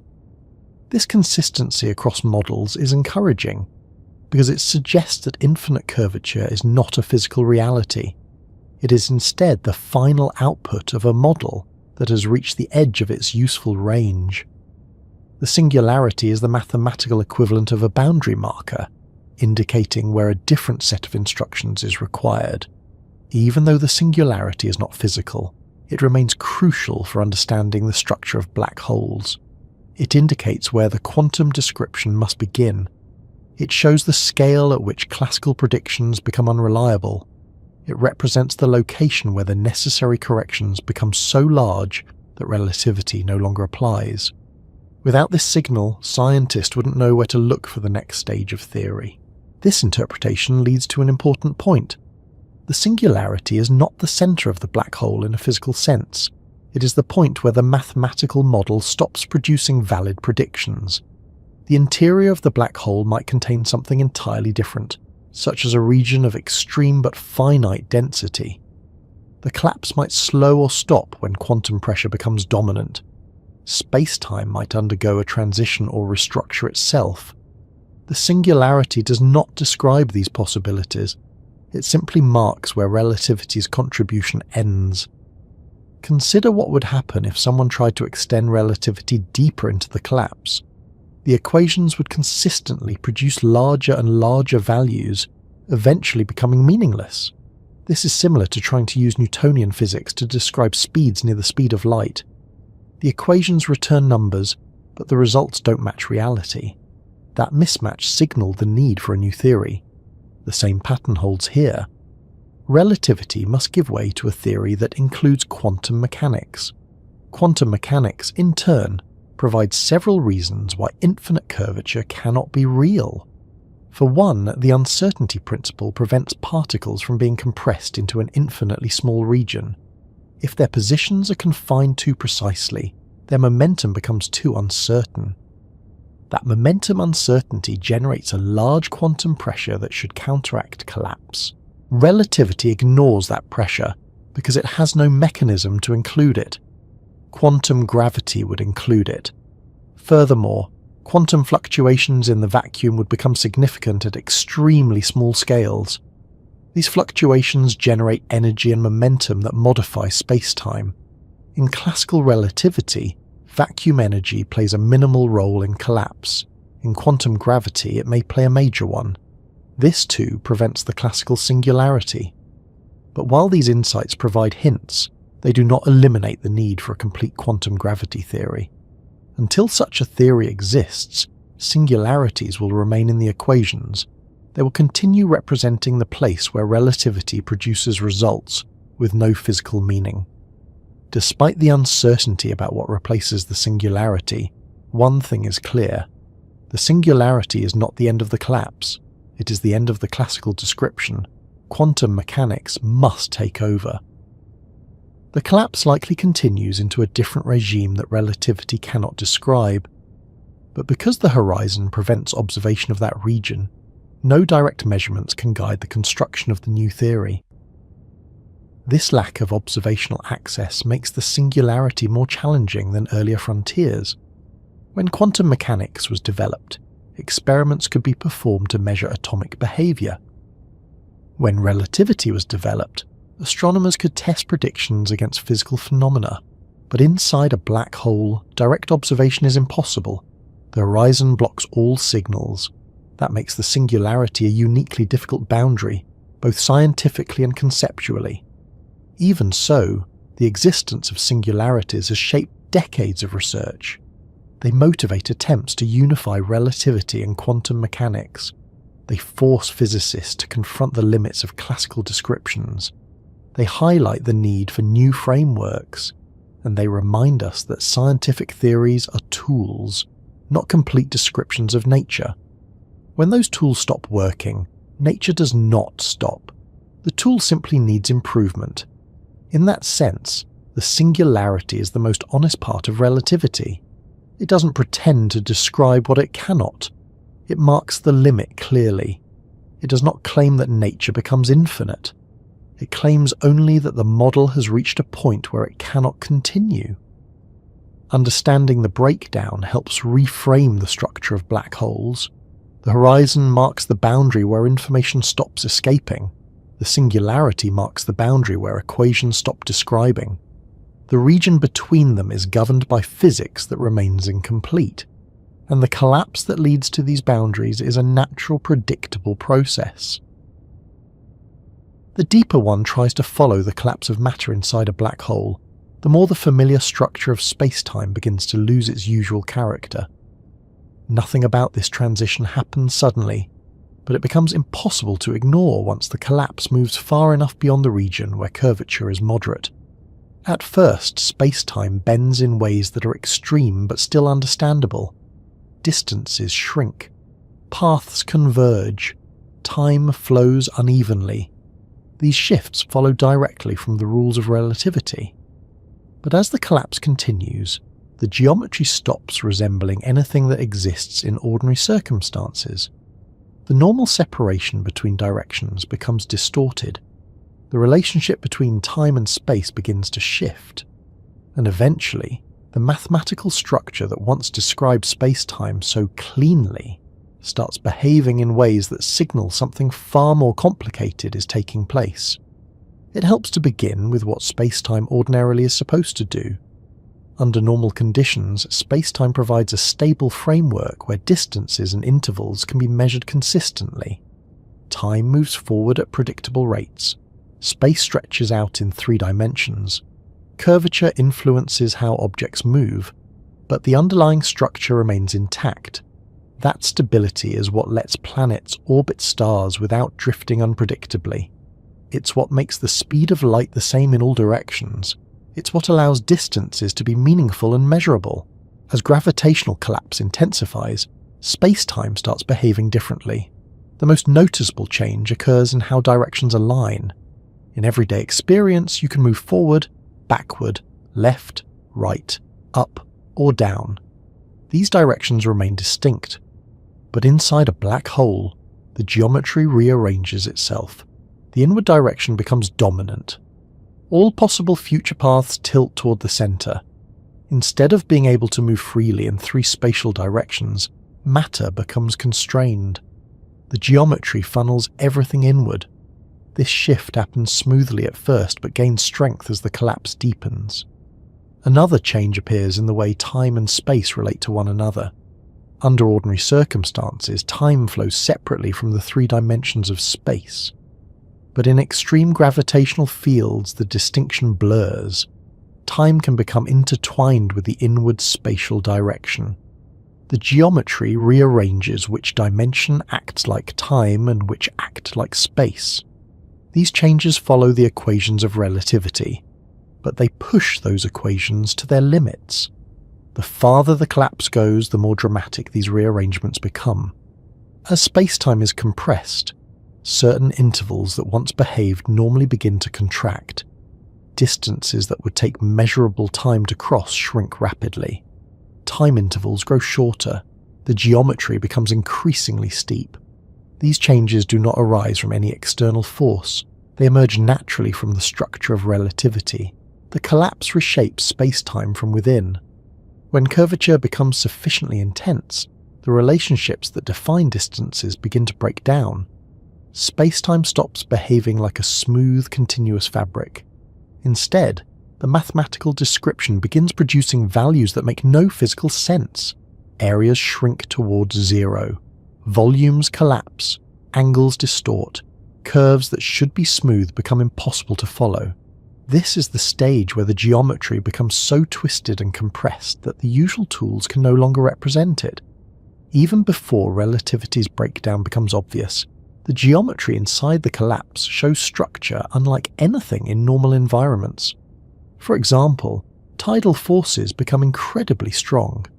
These forces stretch matter in one direction and compress it in another. At a distance from the black hole, these forces are modest, but deeper inside they intensify dramatically. They do not arise from friction or impact. They arise from the way nearby geodesics converge or diverge. These stretching and squeezing effects are consequences of curvature, not mechanical action. As the collapse progresses, these forces escalate. They reveal how the geometry is distorting. The stretching direction grows, the compressing direction tightens, the distribution of curvature becomes uneven. This uneven distribution is another sign that space-time is no longer maintaining a simple structure. It is being deformed beyond anything familiar. Relativity describes these distortions precisely, but only up to a point. The mathematics shows how distances shrink and how curvature rises. It shows how geodesics converge by increasing amounts. But it also shows where the equations begin producing results that diverge. These divergences indicate that space-time is being pushed toward conditions that require quantum corrections. In ordinary experiences, space-time is stable enough that its distortions are minimal. Even around massive stars or dense clusters, space-time bends, but not enough to tear or fold. Inside a black hole, the curvature is so extreme that the shape of space-time ceases to behave predictably. Every direction becomes warped. Every interval becomes distorted. The geometry is stretched in ways that cannot be visualized easily. Visual models often try to represent this by drawing space-time as a stretched sheet or a funnel. But these illustrations fail to capture the depth of distortion occurring in the collapse. Real space-time doesn't bend on a two-dimensional surface. It changes shape in 4 dimensions. Directions that once existed separately begin merging. Time begins to behave like a spatial direction in some regions. The inward direction loses its usual meaning, and as curvature increases, the geometry becomes so distorted that the classical picture loses validity. A helpful way to understand the distortion is to think about how geodesics behave. In a simple gravitational field, geodesics bend but remain well defined. Near a black hole, geodesics begin to converge so sharply that their future paths collide mathematically. That convergence is what leads to the singularity in relativity. It is not that matter is being crushed by external forces. It is that the geometry leaves no room for the paths to continue in a smooth way. They intersect in a way that defies classical description. That intersection marks the collapse of spacetime's normal structure. This collapse of structure doesn't mean spacetime tears in a physical sense. Instead, it means the mathematical description becomes inconsistent. The coordinates fail. The curvature diverges. The metric, used to measure distances and times, becomes undefined. These changes show that the underlying principles of relativity cannot be extended indefinitely. The geometry is being distorted into a regime where quantum principles must take over. Quantum mechanics suggests that space-time cannot be treated as continuous at extremely small scales. Instead, it may have discrete units, or undergo constant fluctuations. These fluctuations become important when space-time is compressed enough. They prevent the kind of infinite curvature predicted by relativity. But because no complete quantum gravity theory exists, the exact replacement for relativity's breakdown remains unknown. This means the torn and folded structure predicted by relativity may not correspond to a physical state. It represents how the classical equations behave when pushed past their limits.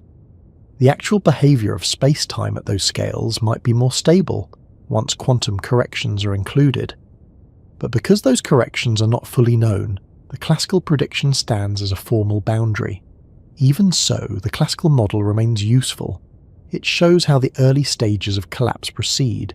It identifies the conditions under which curvature becomes extreme. It illustrates how horizons form.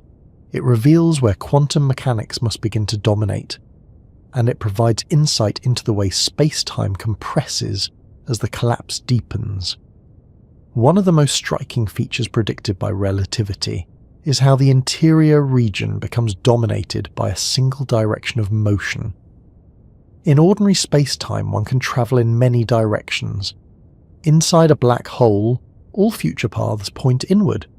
Not metaphorically, not because something pulls inward. The shape of space-time itself directs everything toward the centre. That is part of what it means for space-time to be twisted or folded. It is not a literal folding. It is the rearrangement of allowable motion. Another aspect of this distortion is the relationship between time and space. In normal conditions, time and space maintain separate identities, but in strong curvature, the metric that defines these identities becomes distorted.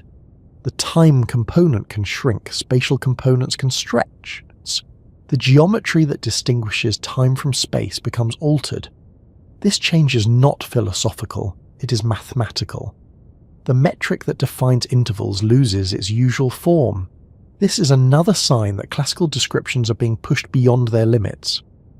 When physicists talk about space-time being torn or twisted, they do not mean that it rips like a material. They mean that the mathematical rules governing its structure stop producing finite results. Distances become undefined. Paths terminate abruptly. Directions blur. These outcomes indicate that the classical model is no longer representing something physical. Over the years, various theoretical frameworks have attempted to describe what happens when space-time reaches this regime. Some propose that space-time becomes discrete. Others propose that space-time undergoes a transformation into a new configuration. Some suggest that a bounce occurs, sending matter into a new region of space-time. None of these proposals include the classical singularity. All of them avoid infinite curvature. But because no single proposal has been confirmed, the classical prediction remains the formal answer. Even though the details remain unresolved, physicists agree that the classical picture cannot be literal. Infinite curvature is not physical. Space-time cannot shrink to zero volume.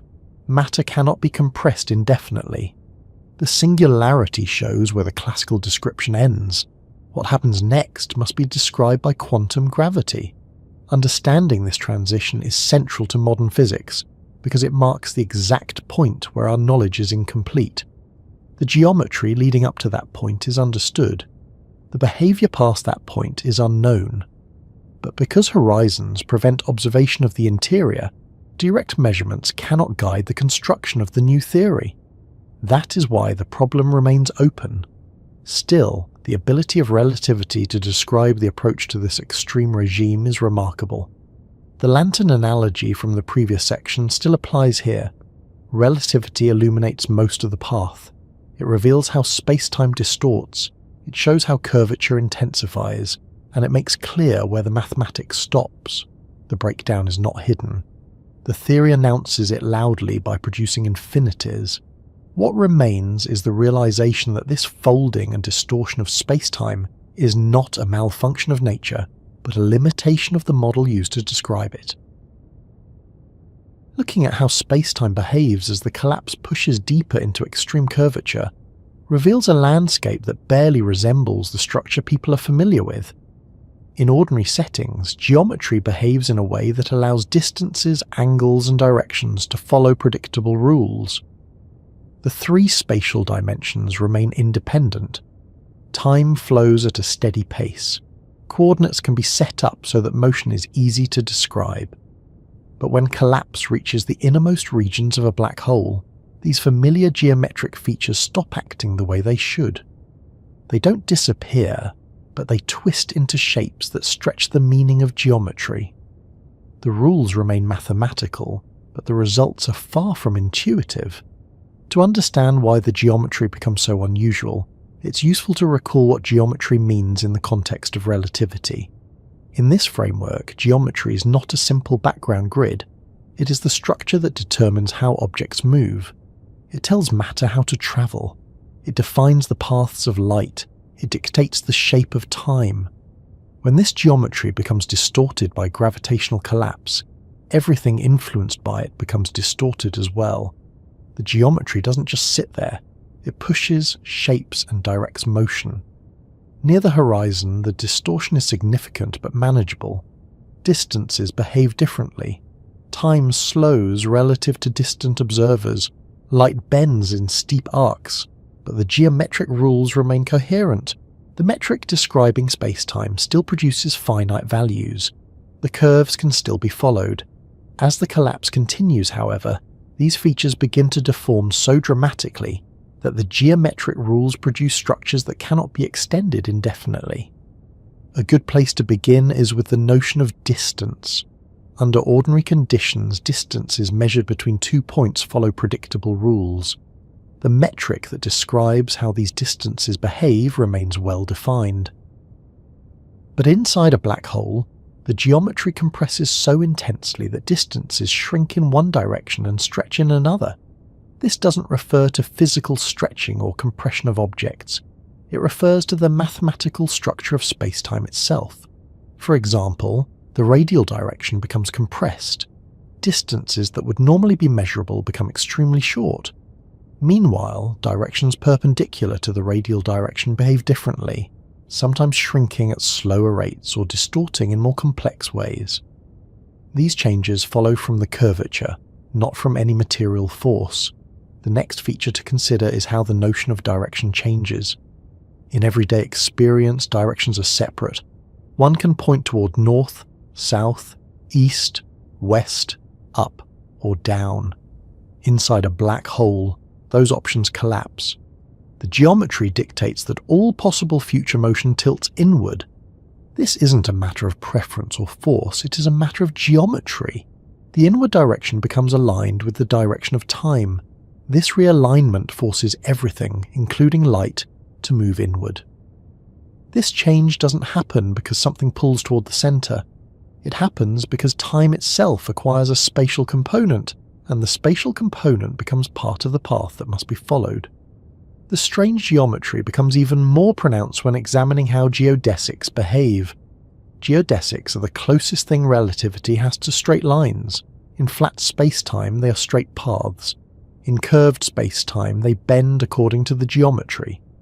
Near the center of a black hole, geodesics converge so sharply that they terminate.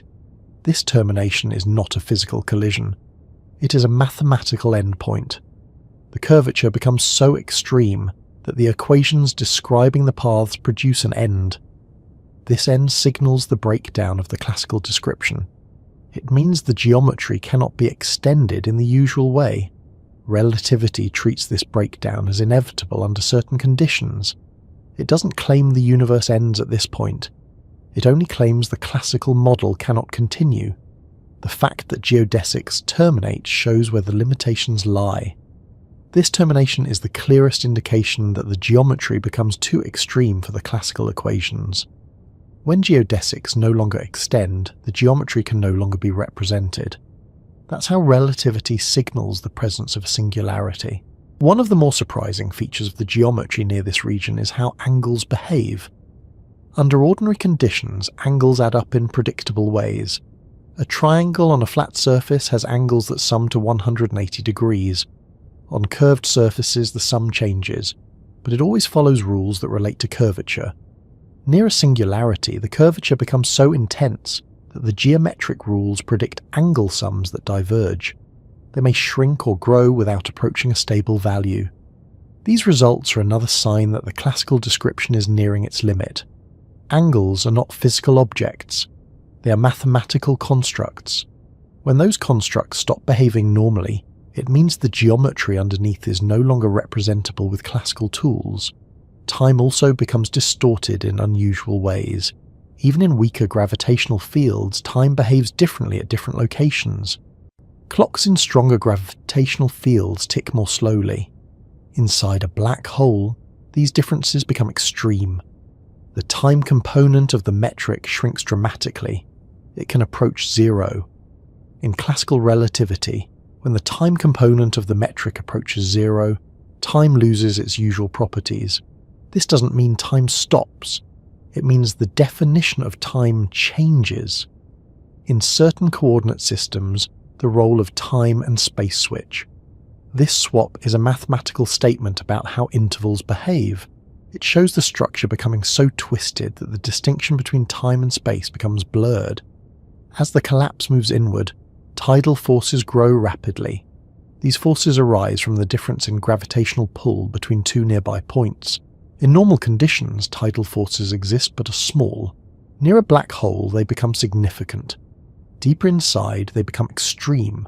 They stretch objects in one direction while compressing them in another, but their importance lies less in physical stretching and more in what they say about geometry. They show how the curvature changes across small distances. When the curvature changes dramatically over small scales, it indicates the geometry is being distorted into shapes classical theory cannot maintain.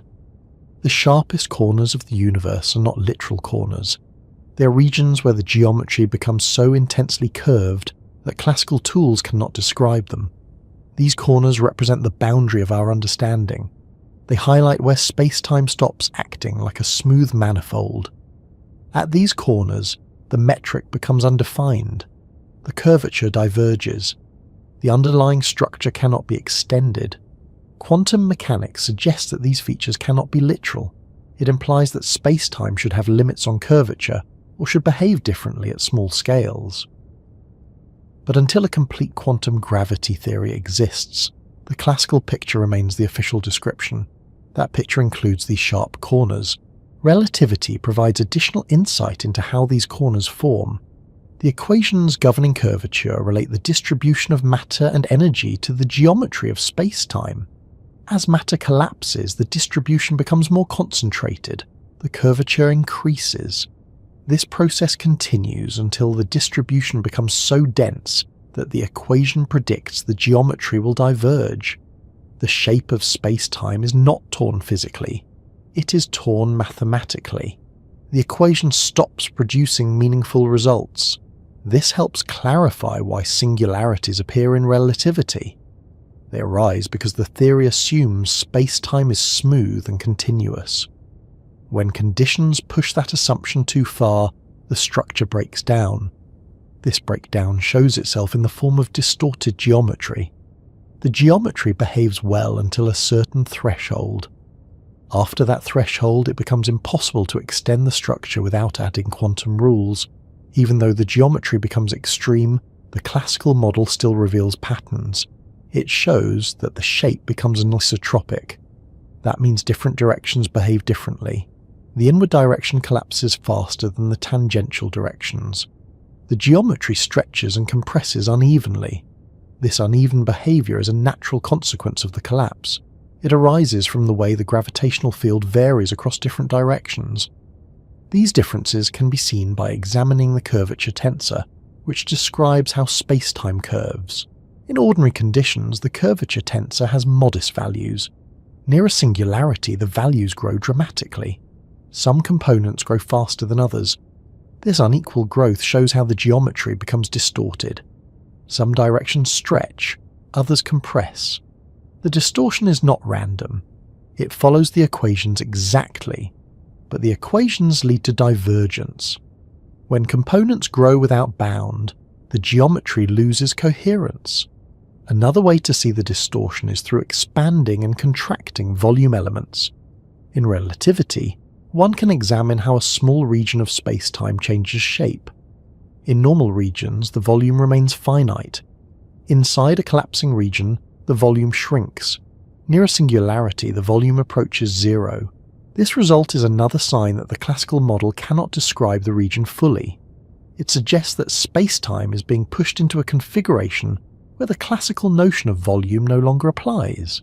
Relativity treats this collapse of volume as part of the solution. It does not question whether it is physical, it simply follows its instructions. But quantum mechanics challenges the idea that volume can collapse to zero. It suggests that space-time may have a minimum volume. If that is true, then the extreme geometry predicted by relativity would be replaced by a more stable structure at small scales. Various quantum gravity models attempt to replace the classical picture of these sharp corners with something finite. Some propose that space-time becomes discrete. Some argue that space-time forms loops or networks. Others claim that the collapse triggers a transition into a new region of space-time. All of these models avoid the classical singularity. None allow infinite curvature, but they differ on what happens instead. Because the horizon hides the interior, there is no way to observe these small-scale corrections directly. That is why the classical model remains widely used. It is not believed to be literal in the final stages, but it accurately describes everything leading up to the breakdown. The geometry can be traced until the divergence appears. That divergence marks where the model must stop. The strange geometry at the universe's sharpest corners is not a flaw. It is a feature that reveals the boundary of classical gravity. It shows where space-time stops behaving in ways that can be represented by a smooth metric. Questions about what lies beyond the breakdown point of classical gravity tend to arise naturally once someone accepts that relativity cannot provide a complete description of what happens at the core of a black hole. Up to this point, the path has followed a fairly consistent thread. Matter collapses, curvature increases, classical equations fail, and quantum mechanics must eventually take over. But the moment the classical framework signals its limits, a new question emerges almost automatically. What happens after the breakdown? Does the collapse terminate? Does matter remain trapped? Or does the unresolved region open into something new? Proposing possibilities should not be mistaken for speculation without structure. Each idea about what could replace the classical singularity arises from attempts to merge relativity with quantum mechanics. These attempts follow rules, constraints, and mathematical principles. They do not claim to know the final answer. They explore the consequences of combining two theories that must eventually work together. And many of these attempts share one interesting feature. None of them treat the singularity as the end of the story. Instead, they treat it as the place where the next phase of the story begins. One reason this shift occurs is that singularities, as predicted by relativity, are not physical. They represent points where equations produce infinite curvature. Infinite curvature is not something nature produces. It is something a theory produces when it is being asked to model conditions beyond its design. If the singularity were literal, then physics would allow a zero-volume region containing finite mass with no further evolution. That outcome would be inconsistent with the principles of quantum mechanics, which forbid perfect localization of particles. Quantum rules require limits on how small a region can be before uncertainty forces new behavior. This means the classical singularity cannot be the final configuration. Once this realization takes hold, it becomes necessary to ask what replaces the classical singularity. The most straightforward option is that the collapse halts at a finite size, forming a compact, stable region. Some theories propose this outcome. They suggest that quantum pressure or quantum geometry prevents complete collapse. But other models propose more dynamic outcomes that resemble transitions rather than terminations. Before diving into specific possibilities, it helps to clarify what a gateway would mean in a physical context. The term is not meant to imply anything fantastical or symbolic. It refers to the idea that the region where relativity fails might connect to another patch of space-time. This connection could take many forms. It could involve a continuation of the collapse into a new region. It could involve a bounce that leads to expansion. It could involve a change in topology that creates an open path. These concepts come from established attempts at quantum gravity, not from metaphorical reasoning. To understand why such possibilities arise in the first place, it's useful to consider the structure of space-time as described by relativity. The theory treats space-time as a manifold, a continuous structure that can be stretched and curved, but maintains coherence. Singularities represent places where the manifold cannot be extended. But quantum gravity models often modify the rules that define the manifold. If those rules change at extremely small scales, the geometry may continue in ways the classical manifold cannot support. One approach comes from the idea of a bounce. In this model, collapse continues until quantum pressure becomes dominant. At that point, further compression is resisted. Instead of stopping permanently, the geometry might rebound. The rebound does not necessarily return matter to its original region. It could produce expansion into a new region of space-time. If this is the case, then the interior of a black hole may connect to something resembling a new domain. Another possibility involves changes in topology. In mathematics, topology describes how regions connect. Relativity assumes space-time has a certain topology. Quantum gravity might allow that topology to shift at extremely small scales.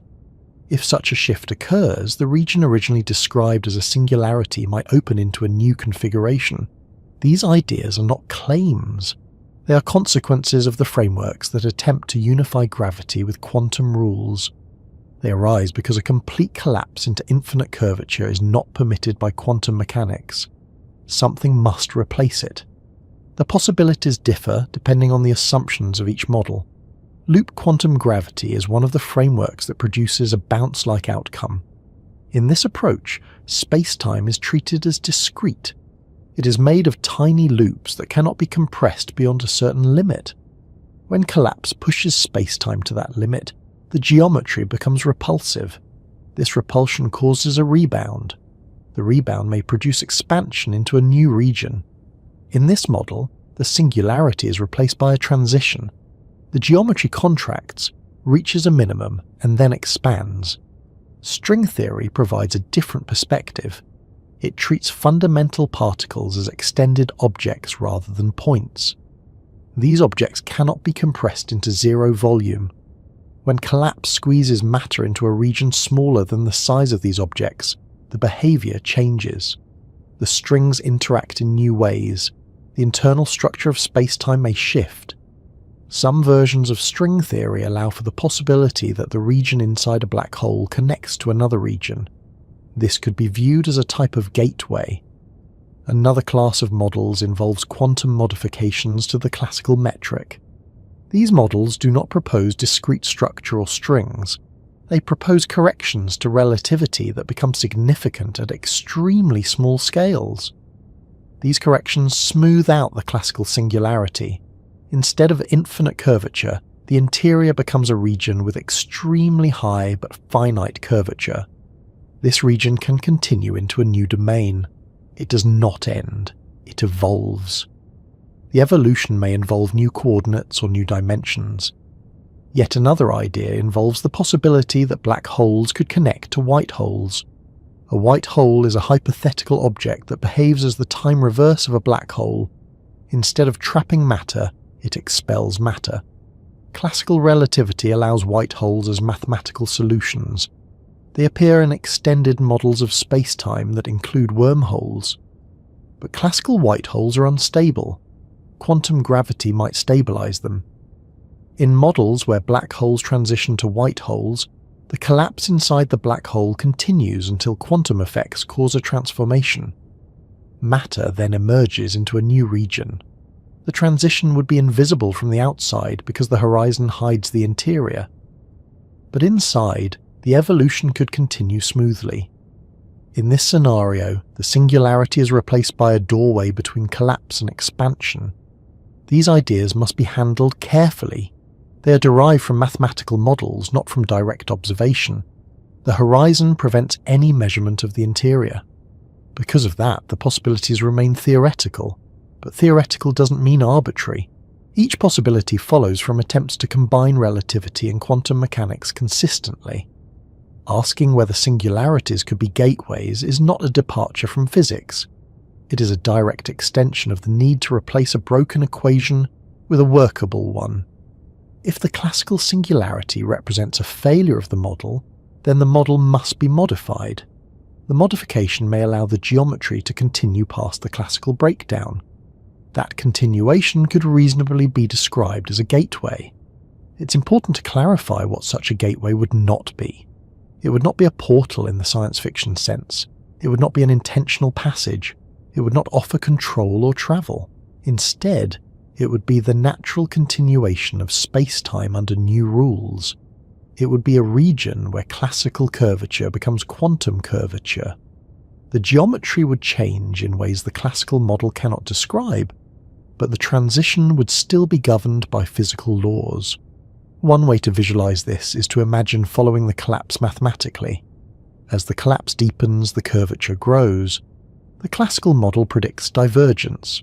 When corrections are added from quantum mechanics, the divergence is smoothed. The collapse reaches a finite density. The geometry reorganizes. The path forward continues. It does not end. It shifts into a new region. That shift is what some models describe as a gateway. The idea of a gateway arises partly because quantum mechanics does not allow information to vanish. If a black hole could truly destroy information at a singularity, it would violate a core principle of quantum theory. Many researchers take this principle seriously enough to reconsider the fate of collapsing matter. If information cannot be destroyed, then the interior must preserve it. Preservation might require the collapse to continue into a new region, rather than terminating.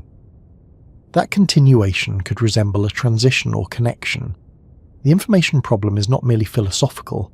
It arises from contradictions between relativity and quantum mechanics.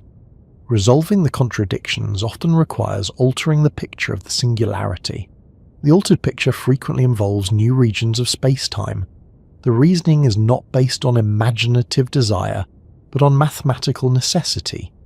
If the equations must preserve information, and if the classical singularity destroys it, then the classical singularity cannot be an accurate description of the interior. Something else must replace it. There are additional models that explore how space-time might behave near the breakdown point. Some propose that space-time tunnels into a new region. Others suggest that quantum fluctuations change the connectivity of space-time. These ideas arise from attempts to solve the equations in ways that avoid infinities. They do not assume anything supernatural. They assume the laws of physics remain consistent. It is also worth noting that the exterior of a black hole remains unchanged in these models. The horizon still forms. The horizon still prevents information from escaping. The geometry outside remains classical. The gateway, if it exists, would be wholly contained within the region hidden from the outside universe. That containment is important. It ensures that no observable contradiction occurs. It maintains consistency with relativity at large scales. Because the interior cannot be observed, no model can yet be confirmed. But the common theme across many frameworks, that the classical singularity is replaced by something finite and evolving, makes it reasonable to ask whether that evolution could lead somewhere beyond the classical description. This is why the question of gateways arises. Thinking of the interior as a continuation rather than an endpoint also fits well with the idea that physics rarely creates final stops. Each time science encountered an apparent stopping point in the past, it eventually discovered a new layer beneath it. Matter was once thought indivisible. Atoms were later found to have internal structure. Then protons and neutrons were shown to contain quarks. Each boundary became a doorway to more structure. Singularities may represent the next such boundary. The difference is that this boundary is marked not by physical observation, but by mathematical breakdown. One limitation is that these possibilities cannot be tested directly. The horizon ensures that no signals escape from the region where the transition would occur. But indirect evidence may appear in the future through gravitational waves or subtle signatures in black hole evaporation. These possibilities motivate ongoing research. For now, the important point is that classical singularities are not likely to be final states. The collapse does not reach a literal point of infinite curvature. The classical model ends at the singularity, but nature does not. The region represents the place where equations must be replaced. Once replaced, the evolution may continue into a new configuration. Discussions about the interior of black holes usually focus on the fact that horizons conceal everything that happens inside them. The breakdown of classical equations, the failure of relativity at extreme curvature, the possible quantum extensions of space-time, all of these remain hidden behind a one-way boundary. Because of that, the details never spill into the surrounding universe. But there is another scenario that has been suggested, one that challenges this comforting separation. It asks what would happen if the breakdown point of classical gravity were not hidden at all. Instead of being tucked safely behind an event horizon, it would sit in plain view. This possibility is known as a naked singularity. The concept raises concern not because the idea is dramatic, but because of what it implies for predictability. Physics depends on being able to determine how systems evolve from their starting conditions. When equations break, predictability breaks. If the breakdown were exposed, then regions of space-time governed by well-tested laws could be influenced by regions where the laws no longer apply. This is the core issue behind the fear of cosmic exposure. The worry is not danger in the cinematic sense. The worry is that determinism would be compromised. Before exploring why this idea is unsettling to physicists, it helps to clarify what a naked singularity would be in classical relativity.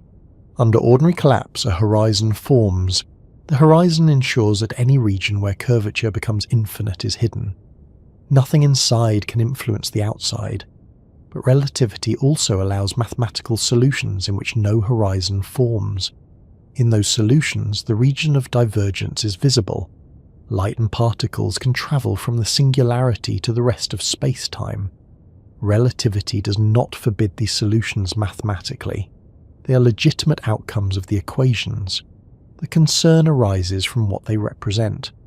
These solutions were first examined in depth through work by mathematicians and physicists analysing gravitational collapse. They found that under certain idealised conditions, a collapsing object could form a singularity without producing a horizon. This would expose the breakdown point. The exposure would allow signals originating from regions of infinite curvature to reach the outside universe. That is the essence of a naked singularity. But because singularities represent the failure of classical equations, any signal coming from such a region would be impossible to describe within the theory. The behaviour of the signal would be unpredictable. The classical laws would not apply. In effect, the region would inject unpredictability into the universe. To avoid this scenario, a principle was proposed known as cosmic censorship. The idea is straightforward. It claims that in realistic physical situations, horizons always form around singularities. The breakdown regions remain hidden. Naked singularities do not appear in nature. They might exist mathematically, but they are prohibited physically. This principle remains unproven, but many researchers accept it as a reasonable expectation because it preserves the stability of physical law. Understanding why cosmic censorship matters requires considering how physics relies on predictability. When the evolution of a system can be calculated, initial conditions determine future behaviour.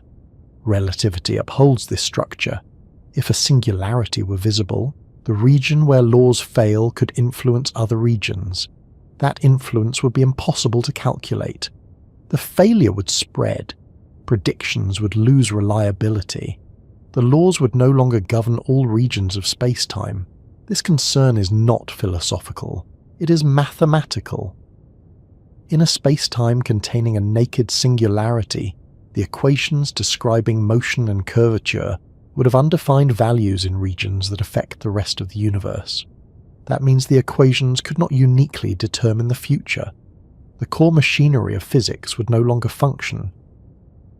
This is why the possibility of naked singularities introduces unease among theorists, but it also creates opportunities to explore the boundaries of relativity. Studying when and how they might appear provides insight into the limitations of the theory. It also reveals much about the structure of collapse and the conditions required for horizons to form. To see how a naked singularity might arise in classical models, consider a collapse that lacks symmetry. Most textbook examples assume spherical symmetry because these cases are mathematically manageable. But real astrophysical collapse is rarely perfectly symmetrical. It can be uneven, it can rotate, it can fragment, it can develop instabilities. In certain models of asymmetric collapse, curvature can diverge before a horizon forms. That divergence exposes the breakdown region temporarily. If no horizon forms quickly enough, the singularity becomes visible. Another scenario involves extremely rapid rotation. A rotating black hole is described by a solution known as the Kerr metric. In this solution, the presence of spin modifies the structure around the collapse. If the spin is high enough, the equation suggests that the horizon may not form. Instead, the singularity might be exposed, but achieving this condition would require spin so extreme that it may not occur in nature. Most astrophysical processes remove angular momentum as collapse deepens. That removal likely prevents the exposure. Even though these extreme cases may not occur naturally, examining them provides valuable insight. They show how delicate the balance is between collapse and horizon formation. They reveal the need for specific conditions. They highlight the role of angular momentum, density distribution, and perturbations. They also help clarify why cosmic censorship is plausible even if unproven. Another reason the idea of naked singularities draws interest is the possibility that quantum corrections could change how horizons behave. If quantum gravity prevents classical singularities, it might also influence the formation of horizons. Some models suggest that quantum effects could delay horizon formation. If the delay is long enough, a portion of the collapse might be visible before being hidden. This would produce temporary exposure, though not exposure of infinite curvature. Instead, it would expose quantum-dominated regions. These possibilities push the boundaries of what physics can describe. They highlight how strongly our understanding depends on horizons. With horizons in place, the breakdown remains isolated. Without them, the breakdown spreads outward into regions where physics should remain predictable. This is why exposure is such a pressing concern. The debate around cosmic censorship is not about whether singularities exist. It is about whether they can influence regions where classical physics still applies. If they remain hidden, all predictions outside remain intact. If they become exposed, the predictions break. Testing cosmic censorship directly is nearly impossible. Naked singularities, if they existed, would produce signals of undefined structure. Those signals might appear chaotic or inconsistent with known physical processes, but distinguishing such signals from high-energy astrophysical phenomena would be difficult. Additionally, the theoretical status of singularities complicates any attempt to interpret such signals. For these reasons, research often focuses on the underlying mathematics. By studying the equations governing collapse, physicists try to determine whether naked singularities arise naturally. Many studies suggest that under small perturbations, horizons still form. This finding supports cosmic censorship. But other studies show that certain conditions might produce exposure. These findings keep the debate active. Regardless of which side proves correct, the discussion reveals important truths about how sensitive space-time is near gravitational extremes. It shows how small changes in conditions can radically alter outcomes. It highlights the tight interplay between geometry, matter, and motion. It also underscores how much remains unknown about the final stages of collapse. Quantum gravity might ultimately resolve the question, If quantum mechanics prevents infinite curvature, then the classical singularity never forms. Instead, the region becomes quantum-dominated. That region might remain hidden behind a horizon, or quantum effect could modify horizon formation. In either case, the concept of naked singularities would need reinterpretation. The question becomes, could a quantum-dominated region be exposed? Most models suggest that exposure would still be unlikely. Horizon formation is robust under many conditions. Even if the interior structure is replaced, the boundary that hides it may remain. This robustness provides some reassurance, but until the quantum description is known, the question cannot be settled fully. One important aspect of the discussion is the distinction between what the theory predicts and what nature allows. Mathematics permits solutions with exposed singularities. Nature may not. Many mathematical solutions to physical equations represent unphysical configurations. For example, negative mass solutions exist mathematically but are not believed to exist physically. Naked singularities may be another case where the mathematics extends into scenarios the universe does not realize. Understanding these distinctions requires careful analysis. Researchers must determine whether the conditions needed for naked singularities are stable. If the conditions are unstable, then the slightest perturbation would cause horizons to form. In that case, naked singularities would be mathematically interesting but physically irrelevant. If the conditions are stable, then exposure could occur. The stability analysis is ongoing. Rotation, magnetic fields, turbulence, and energy flows all influence collapse. The role of each must be examined. Even small changes can alter the outcome. The complexity of realistic collapse makes the question challenging. This complexity may be one reason nature avoids exposure. The conditions required for naked singularities may be too strict to realize. Despite the uncertainties, the concept remains valuable. It forces theorists to confront the limits of predictability. It tests the boundaries of relativity. It challenges assumptions. It motivates exploration of quantum gravity. It keeps attention on the need to replace the classical singularity with a complete description. Exposure is feared not because it implies danger, but because it threatens the consistency of physical law. A predictable universe requires that the breakdown of equations remain hidden. Naked singularities would remove that boundary. They would allow undefined regions to influence defined regions. That influence would undermine the equations that describe motion, curvature, and causality. It would represent a fundamental gap.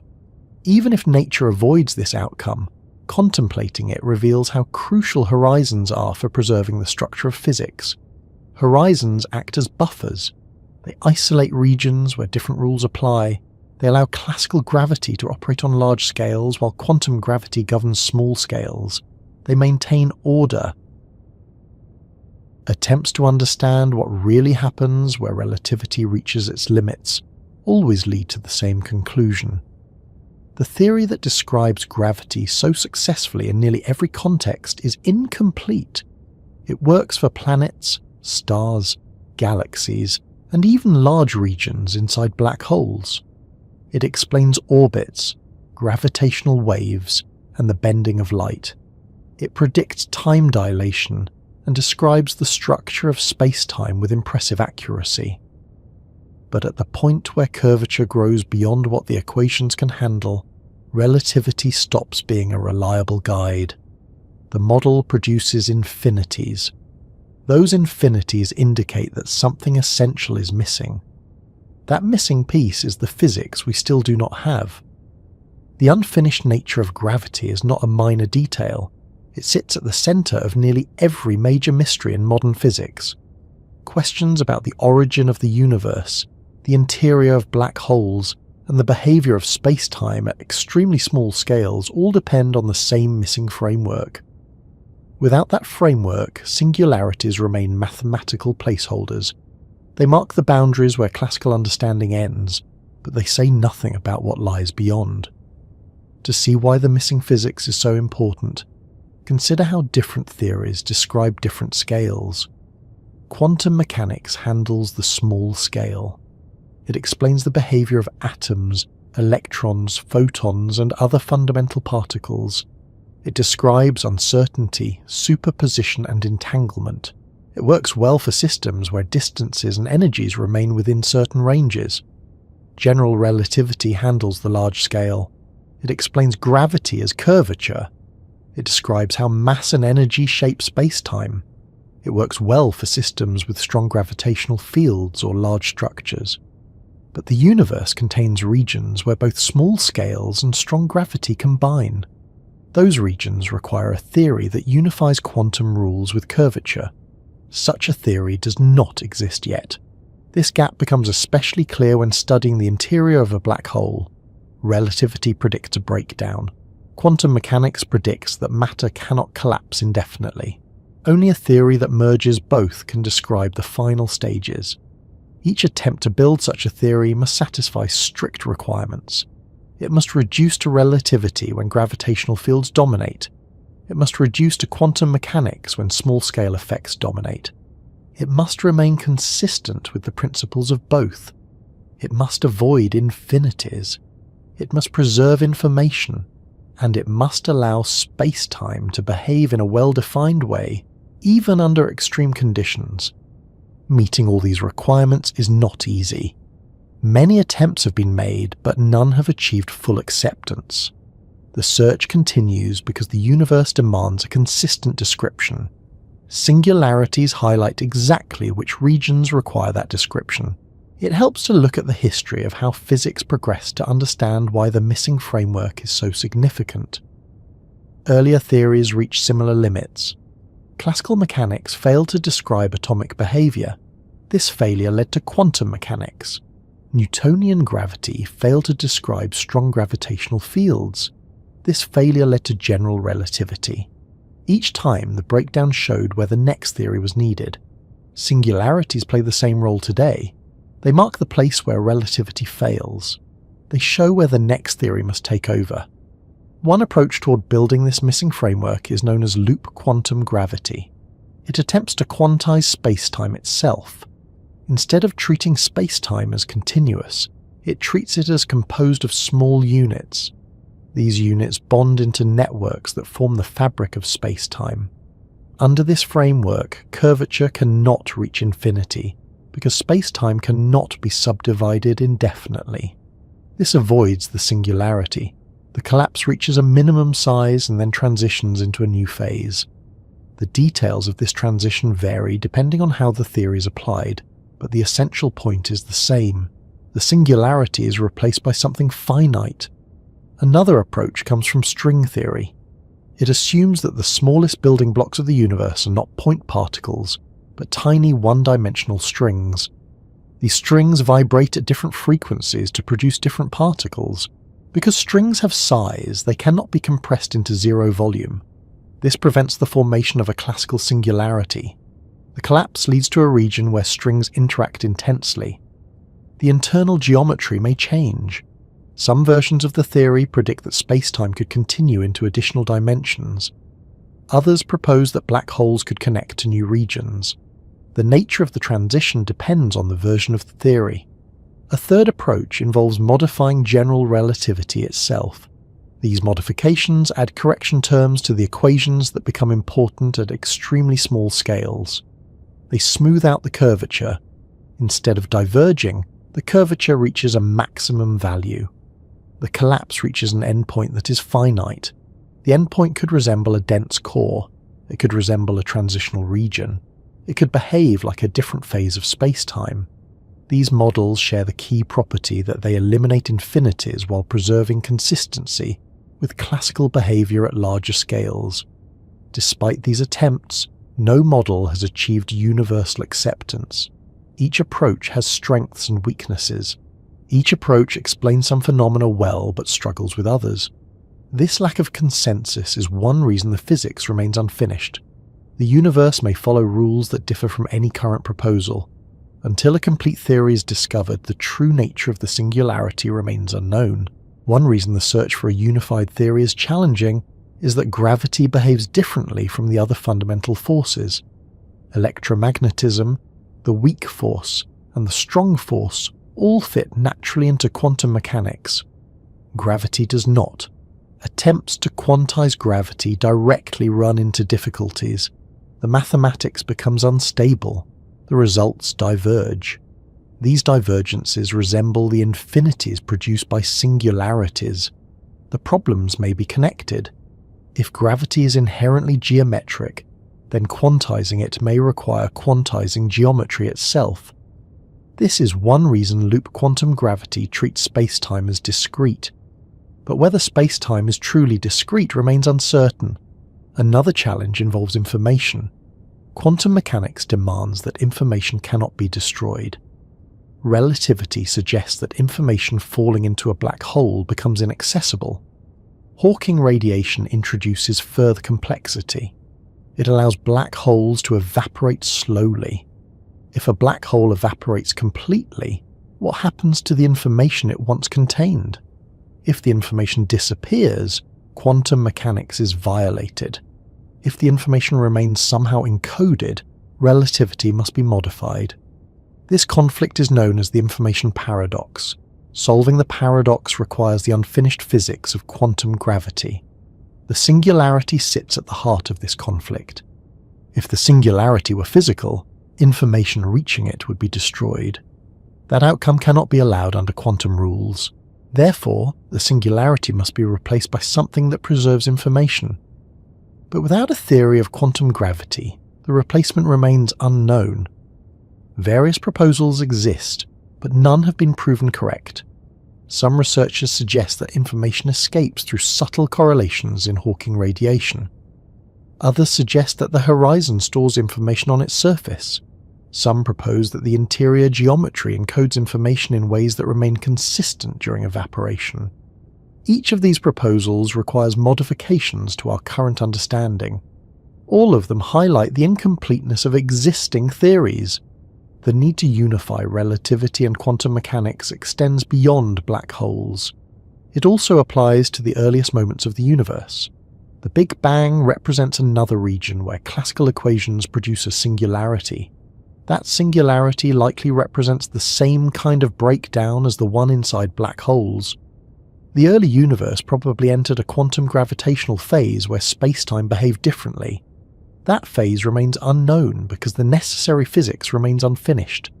The structure of spacetime at the earliest moment cannot be described using classical equations. It requires quantum gravity. Understanding this missing phase would reveal how the universe began. It would reveal whether spacetime had a beginning or transitioned from something else. It might show whether the early universe underwent a bounce. It might show whether spacetime expanded from a compact region. Without quantum gravity, the answers remain inaccessible. The unfinished nature of the physics also affects our understanding of vacuum energy. Quantum mechanics predicts fluctuations that fill space. These fluctuations influence spacetime, but relativity does not incorporate them consistently. Combining these influences requires a unified framework. The singularity problem is tied to these vacuum effects. At extremely small scales, vacuum energy becomes significant. It alters curvature. It influences collapse. Without a unified theory, these effects cannot be fully described. Another area affected by the unfinished physics is the structure of space-time itself. Relativity treats space-time as smooth. Quantum mechanics suggest that space-time might fluctuate. These fluctuations could alter the geometry at small scales. They could produce foam-like behavior. They could change how distances behave. Understanding these fluctuations requires quantum gravity. The need for a unified theory is reinforced by the way singularities force the issue. If singularities were merely rare mathematical curiosities, the urgency might be lower. But they appear in every complete collapse. They appear in the earliest universe. They emerge from well-established equations.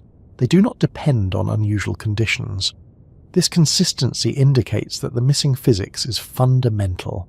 One important aspect of the search for quantum gravity is the requirement that the new theory must remain compatible with known observations. It cannot alter classical gravity in regimes where relativity works well. It cannot modify quantum mechanics in regimes where quantum rules work well. It must fit both without contradiction. This dual requirement makes the task more difficult, but it also ensures that the final theory, once discovered, will be comprehensive. Many researchers expect that the final theory will contain elements of both continuity and discreteness. It may allow space-time to behave smoothly at large scales but granularly at small scales. It may unify the mathematical structure of fields and geometry. It may provide a consistent framework for curvature and quantum behavior. It may eliminate singularities entirely. Even though the search remains unfinished, progress continues.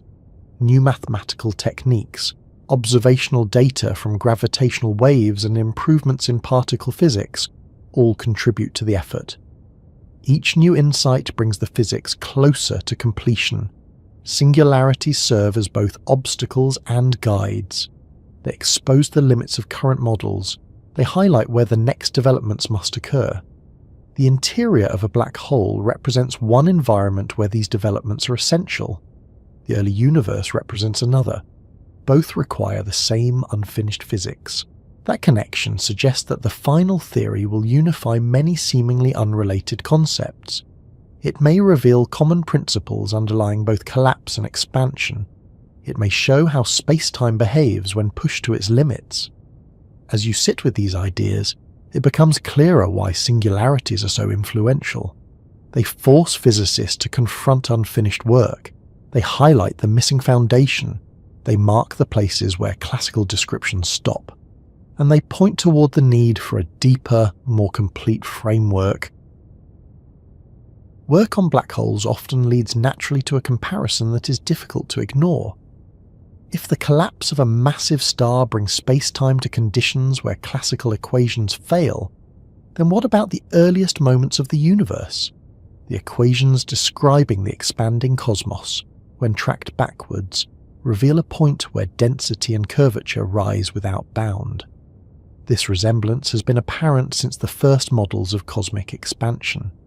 The idea that our universe emerged from a region resembling a singularity is not an interpretation layered on top of the equations. It comes directly from the mathematics. Yet, just as with black holes, the singularity at the beginning of the universe should not be taken as a literal physical point. It marks a place where the equations stop providing meaningful answers. Before considering what this tells us about the origins of the universe, it helps to review how the current model describes cosmic expansion. Observations of distant galaxies show them moving away from us. Their motion follows a pattern that suggests space itself is expanding. This expansion applies everywhere, not just near Earth. The galaxies are not moving through a fixed background. The background is stretching. When the equations that describe this expansion are reversed, the stretching decreases. Further backward, the universe becomes smaller. Eventually, the equations produce a region of extremely high density. That region, if described purely with classical tools, becomes a singularity. This conclusion comes from the same problem encountered with black holes. Relativity assumes a smooth space-time. It assumes the structure can be divided indefinitely. It assumes that curvature can rise without hitting a physical limit. These assumptions fail when compression becomes extreme. In the early universe, compression becomes extreme everywhere. The curvature predicted by the classical model grows rapidly. The equations begin approaching infinite values. The singularity appears. Once it appears, the classical model can no longer describe what came before. Despite the mathematical similarity to black holes, the environment of the early universe differs in important ways. Inside a black hole, the collapse occurs in a region isolated by a horizon. In the early universe, no horizon separates anything. The entire region is accessible. There is no exterior. The collapse is not directed toward a central point. Instead, the entire volume contracts uniformly. The geometry behaves differently, but the underlying issue remains the same. Classical relativity cannot extend to the earliest moment, because the classical singularity does not represent a real physical state. The question arises, what did the universe look like before the breakdown? Or more precisely, what did the universe transition from? Many approaches to quantum gravity provide possible answers. They differ in their interpretations, but they share the idea that the classical singularity must be replaced with something finite. They agree that the earliest universe was dominated by quantum gravitational effects, and they agree that space-time behaved differently at those scales.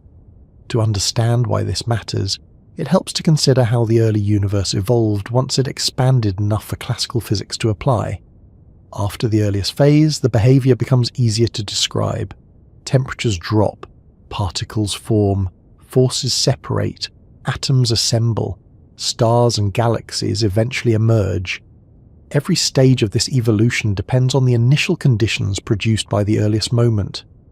If the singularity is not literal, then the universe's beginning must contain structure that classical models cannot see. That structure may influence everything that followed. One possibility is that the universe began with a bounce rather than a singular beginning. In bounce models, the universe undergoes contraction prior to expansion.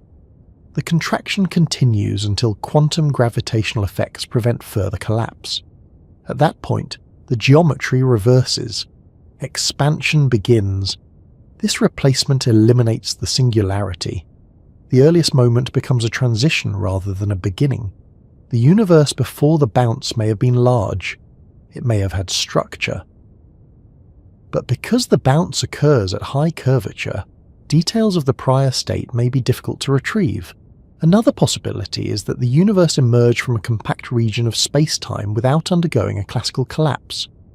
In this scenario, quantum fluctuations dominate the earliest phase. Space-time might have existed in a form that does not resemble the smooth structure described by relativity. It may have undergone transitions between different configurations. The expansion we see today would be one of those transitions.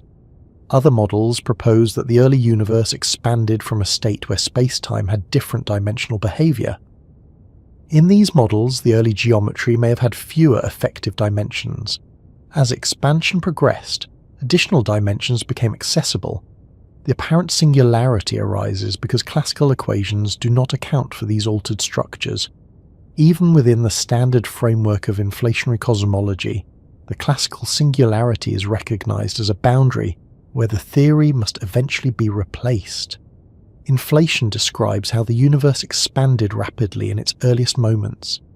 It explains many observed features, such as the uniformity of the cosmic microwave background and the distribution of galaxies. But inflation does not describe what came before it. It assumes an initial state that remains unexplained. That initial state cannot be a singularity in the physical sense. It must correspond to a region where quantum gravitational behavior dictated the structure. The resemblance between black hole singularities and the initial singularity raises another question. Could the beginning of the universe be connected to the interior of a black hole? This idea has appeared in several theoretical proposals. In these proposals, the interior of a black hole might undergo a transition. Instead of collapsing into a physical singularity, the geometry might rebound or tunnel. The rebound could produce expansion in a new region of space-time. That new region could resemble a universe. In such a scenario, our universe might exist inside the extended geometry of another universe. The singularity at the beginning would be a disguised form of the breakdown predicted by relativity. These proposals do not claim to describe the universe's true origin. They illustrate how the breakdown point of classical gravity might function as a transition rather than an end point. They show how quantum corrections could allow new regions to form. They highlight the need for a unified framework. One important consequence of these ideas is the realization that the early universe may not have needed to begin from a perfect point. It might have emerged from a state where quantum fluctuations determine the distribution of energy. These fluctuations could seed the structure that later formed galaxies. They could influence the temperature variations in the cosmic microwave background. They could establish the initial conditions for the observed universe. The breakdown of classical physics does not prevent meaningful structure from emerging. It prevents classical equations from describing that emergence. Another aspect to consider involves entropy. The early universe had extremely low entropy. This low entropy state is unusual. It requires explanation. If the universe emerged from a bounce or a quantum gravitational transition, the low entropy could be a natural consequence. Certain models suggest that the prior contraction reduces entropy. Others suggest that the quantum-dominated state has minimal entropy. In either case, the singularity-like beginning is replaced with a structured initial condition. Efforts to explore these ideas rely heavily on the mathematics of quantum cosmology. This field attempts to apply quantum mechanics to the universe as a whole. It treats the geometry and matter as quantum variables. The equations governing these variables differ from classical equations. They include uncertainty. They include discrete behavior. They include probability distributions that describe how the universe might have transitioned into its expanding phase. Some of the proposed models involve wave functions that describe the universe. These wave functions evolve according to rules that combine quantum physics and cosmology. They do not produce a classical singularity. Instead, they produce a region where geometry becomes uncertain. The uncertainty resolves into expansion when classical behavior takes over. Other models explore the idea that space-time might not have a meaningful before the earliest moment. In these models, time itself might emerge with the expansion. The singularity then represents a boundary where time loses definition. The universe does not originate from a prior state. It originates from a region where classical time does not exist. This concept is not meant to be philosophical. It arises from the behavior of time in quantum gravity. If time becomes ill-defined at extremely small scales, then asking what happened before may not have meaning. This idea helps explain why the singularity appears in the classical equations. The equations assume continuous time, but quantum gravity may not. If time is not continuous at extremely small scales, the classical equations naturally break. The breakdown then reflects the fact that the assumptions of the equation no longer apply. Understanding the early universe requires replacing those assumptions. Quantum gravity must provide a description where time and space are both treated as quantum variables. Only then can the earliest moment be described accurately. Until such a theory is complete, the classical singularity remains a marker.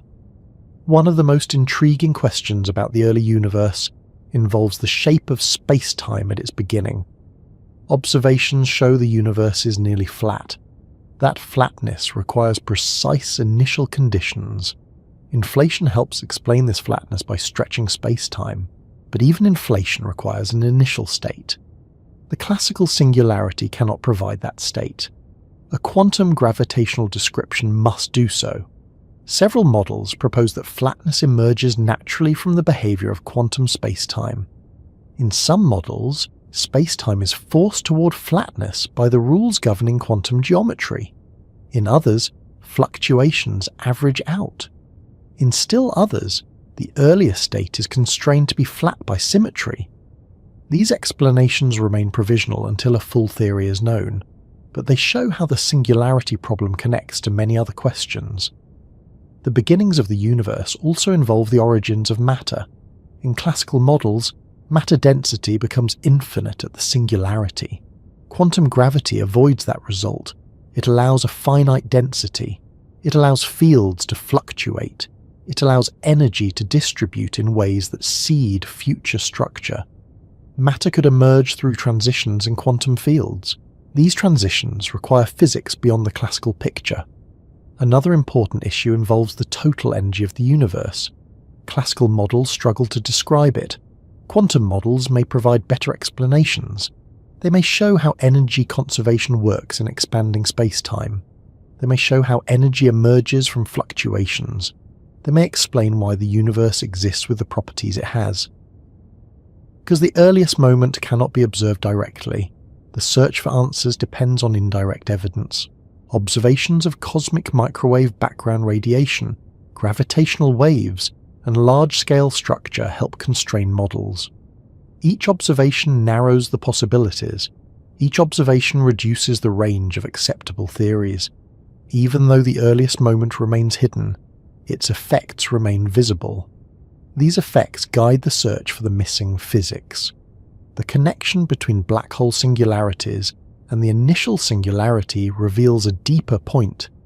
Singularities appear wherever classical gravity is pushed to extremes. They appear when space-time is compressed. They appear when curvature grows. They appear when equations assume continuity that cannot be maintained. That consistency across cosmic scales indicates the need for a unified description. The universe uses one set of rules. The models used to describe it must eventually match that unity. The earliest moment of the universe represents the most extreme test of that unity. It requires combining quantum fluctuations with gravitational curvature. It requires replacing the classical singularity with a quantum description. It requires understanding how space-time behaves at its limits. Arguments about the nature of singularities often begin with a straightforward observation. Every time general relativity is pushed to its limits, the same outcome appears. The equations predict a point where curvature grows without bound. The metric becomes undefined. Distances collapse to zero. Pathways terminate abruptly. None of these features resemble ordinary physical behavior. They look instead like indications that the model has been carried past the region where its assumptions hold. Because of this, one of the most persistent questions in gravitational physics is whether singularities correspond to something real in the universe, or whether they represent the limits of our current descriptions. Rather than starting with an immediate answer, it helps to examine what the equations are actually doing when they produce infinite curvature. Relativity treats space-time as a smooth manifold. It assumes that distances can be subdivided indefinitely. It assumes that curvature can be described at every scale. These assumptions work well when curvature remains moderate. They work for stars, planets, and galaxies. They work for gravitational waves and cosmological expansion. But when space-time is compressed into extremely small regions, the assumptions stop being reliable. The infinities produced by the equations do not reflect physical infinities. They reflect the failure of the underlying assumptions. The appearance of singularities in relativity is therefore more reminiscent of a calculation reaching a domain error than a prediction of a physical object. When a theory predicts infinite temperature, infinite density, or infinite curvature, it is usually signaling that something is missing. The theory needs to be extended. That kind of signal has appeared repeatedly in the history of physics. Classical descriptions of the atom predicted electrons collapsing into the nucleus. That prediction did not represent physical collapse. It represented the need for quantum rules. In the same way, the singularities of relativity represent the need for quantum gravity. Even knowing this, the question persists because relativity treats singularities seriously. They arise naturally from the equations. They appear in solutions describing gravitational collapse. They appear in solutions describing the expanding universe. They appear whenever the geometry is pushed to its limits. The theory does not mark them as calculation errors. It marks them as endpoints. But endpoints are not necessarily physical. They can indicate where a theory stops being applicable. To evaluate whether singularities correspond to real features of the universe, one must consider what it would mean for them to exist physically. A physical singularity would represent a region where space-time curvature becomes infinite. That means the metric cannot describe distances or times. It means no extension of space-time is possible. It means the laws governing motion cease to apply. This interpretation conflicts directly with what is known about quantum physics. Quantum mechanics forbids perfect localization. It forbids zero volume. It forbids infinite energy density. A real singularity would violate these principles. The violation suggests that the classical prediction cannot be literal. Another way to address the question is to examine what relativity predicts about regions near a singularity. The approach to the singularity can be described mathematically until the final moment when the curvature diverges. But relativity does not describe what happens at the singularity itself. It provides no evolution beyond it. The equations do not allow the collapse to pass through that point.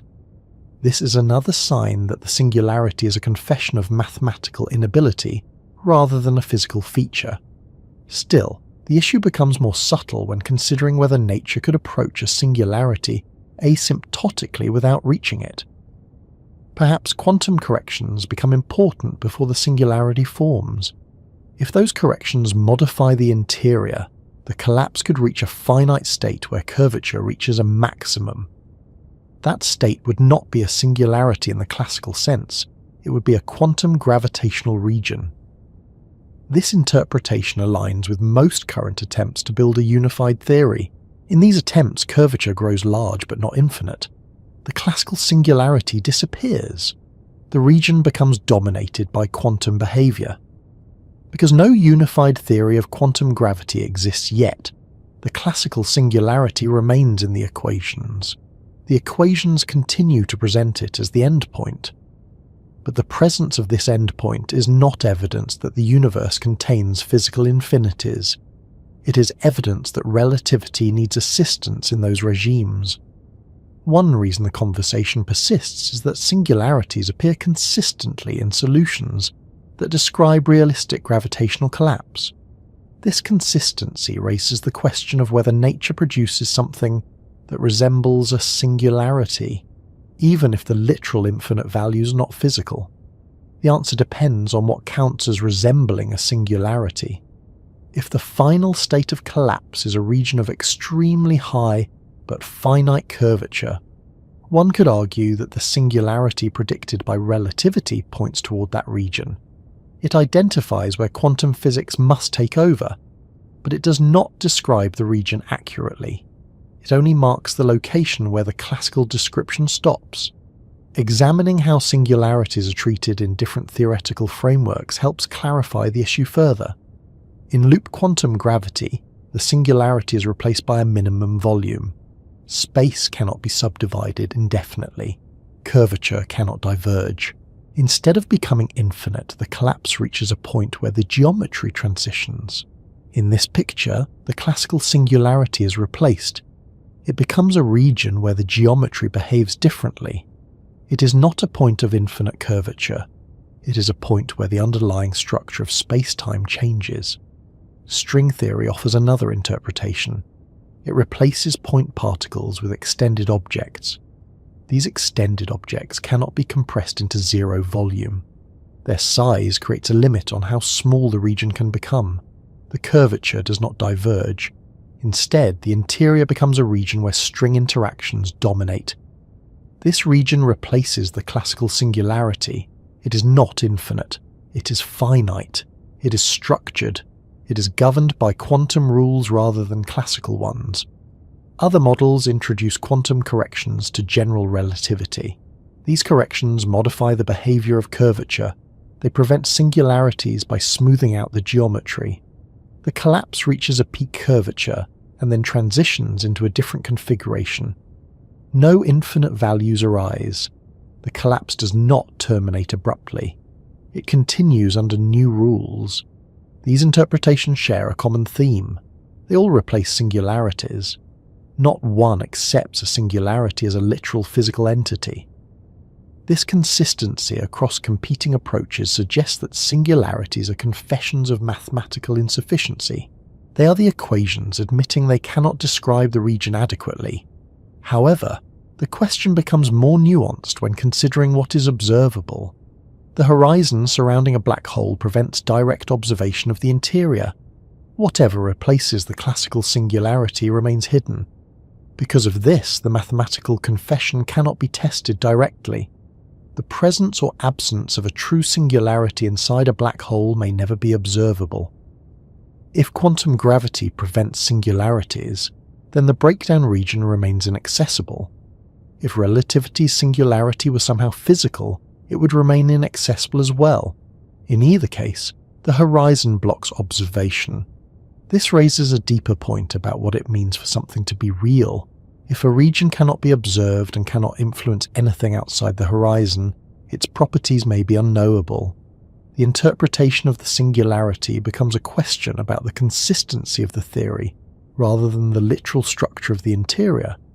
What matters is not whether the singularity exists physically, but whether the theory describing space-time remains consistent. In that sense, singularities are signals to physicists more than predictions. They indicate where the classical model breaks. They identify where quantum gravity must begin. They provide direction for future research. They reveal that certain assumptions in relativity are insufficient when curvature becomes extreme. Singularities also appear in the equations describing the early universe. The equations predict a singularity at the beginning of cosmic expansion. But just like black hole singularities, the early universe singularity is widely interpreted as a mathematical confession. It indicates that classical equations cannot describe the earliest moment. It does not describe an actual infinite density state. Quantum cosmology replaces the classical singularity with a structured beginning. That beginning may involve a bounce. It may involve a quantum transition. It may involve an emergent form of space-time. In none of these cases does the singularity represent a physical point. Considering how consistently singularities are replaced across different models, it becomes difficult to argue that they represent physical objects. They appear to represent the opposite, moments when a missing theory must take over. But the discussion is not entirely one-sided. There are reasons some researchers continue to treat singularities as useful idealizations. In classical models, singularities provide a reference point. They mark the center of the collapse. They simplify calculations. They help describe the geometry in regions where curvature increases rapidly. These uses make singularities mathematically convenient even if they are not physically meaningful. Another reason singularities remain part of the discussion is that relativity itself does not forbid them. It predicts them. The theory does not contain internal contradictions when singularities appear. From a purely classical perspective, singularities are legitimate endpoints. They represent legitimate solutions. Because of this, some researchers hesitate to dismiss them entirely.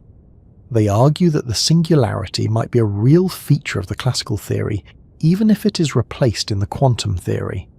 This distinction is important. The classical singularity is a feature of relativity. The quantum-corrected state that replaces it is a feature of quantum gravity. Both interpretations can be correct within their domains. The singularity is real in the sense that it marks a failure of the classical theory. It is not real in the sense of representing a physical entity. Thinking of singularities as mathematical confessions captures the situation well. They confess the limitations of the theory. They reveal where assumptions fail. They show where the next theory must take over. They do not describe actual infinities. This interpretation does not diminish the importance of singularities. The regions near them remain the most interesting regions in gravitational physics. They reveal where unknown physics must govern. They point toward the necessity of quantum gravity. They highlight the regions where the universe brings classical tools to their limits. Even though the true nature of the interior remains hidden behind horizons or lost in the earliest moments of cosmic history, the need for a complete description persists. The singularity question drives the search. It motivates the development of new frameworks. It clarifies which assumptions need revision. It links cosmology with black hole physics. It ties together gravitational collapse and cosmic expansion. Pulling back from the detailed arguments about whether singularities are physical or mathematical brings the entire discussion into a clearer perspective.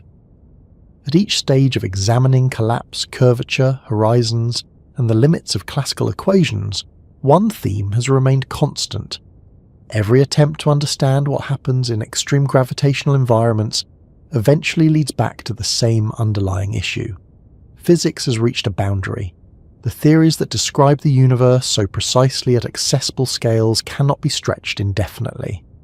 Once those limits are reached, new rules must take over. Reviewing the path taken so far makes this limitation easier to see. General relativity explains gravity as the curvature of space-time. It works for stars, galaxies, and the observable universe. It works for gravitational waves and black hole mergers. Yet the moment the model is applied to regions of extreme compression, it produces results that are difficult to interpret physically.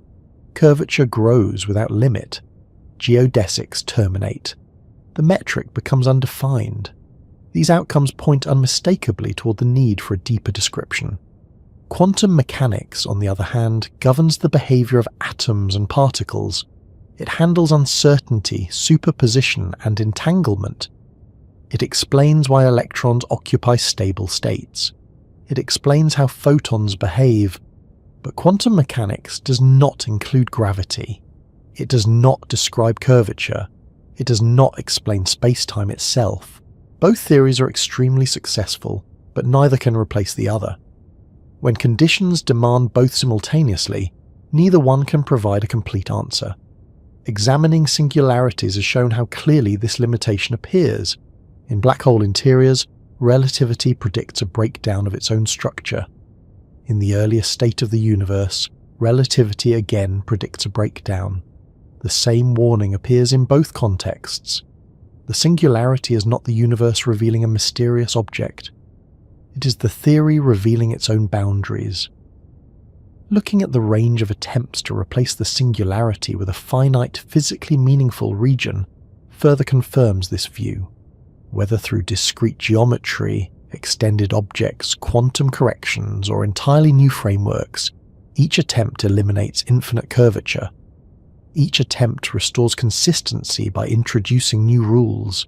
Each attempt shows that singularities are not likely to be part of nature. They are likely to be signs that the classical model becomes incomplete.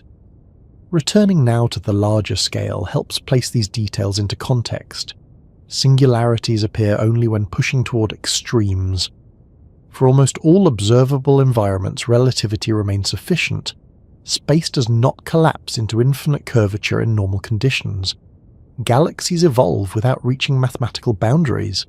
Stars live and die without creating singularities except in highly specific circumstances. The cosmos, in its everyday behaviour, follows the rules of relativity without complication. Even gravitational collapse into black holes follows relativity cleanly, until the interior reaches the region where quantum gravity is required.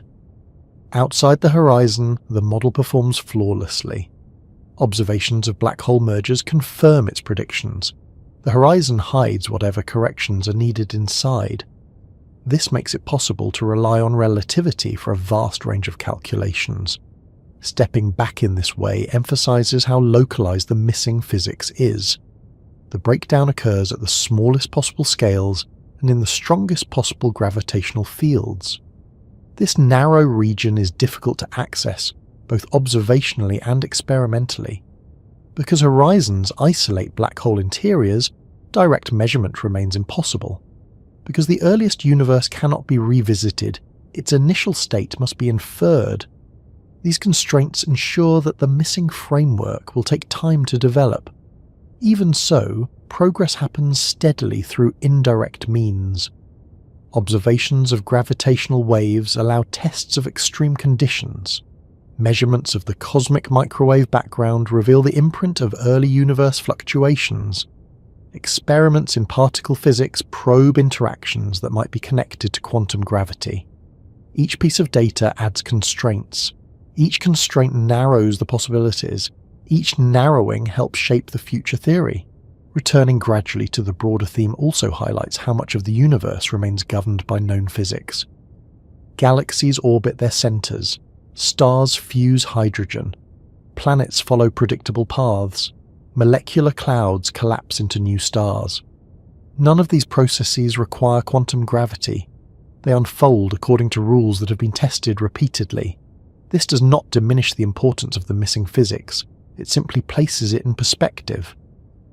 The regions near singularities represent a tiny portion of space-time, yet they hold disproportionate importance because they reveal where understanding must expand.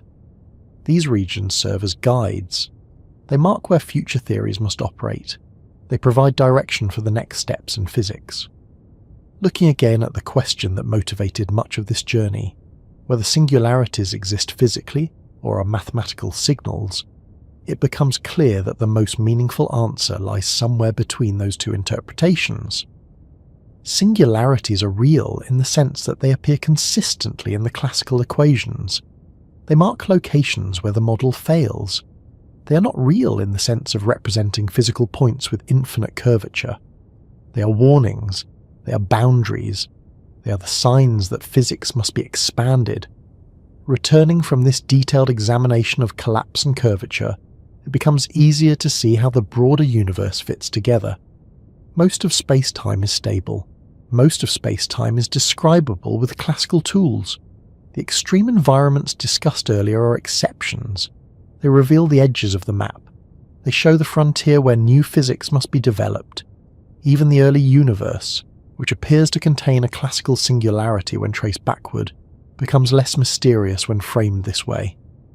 The first fraction of a second remains beyond complete understanding, but everything after that follows patterns that can be described with great precision.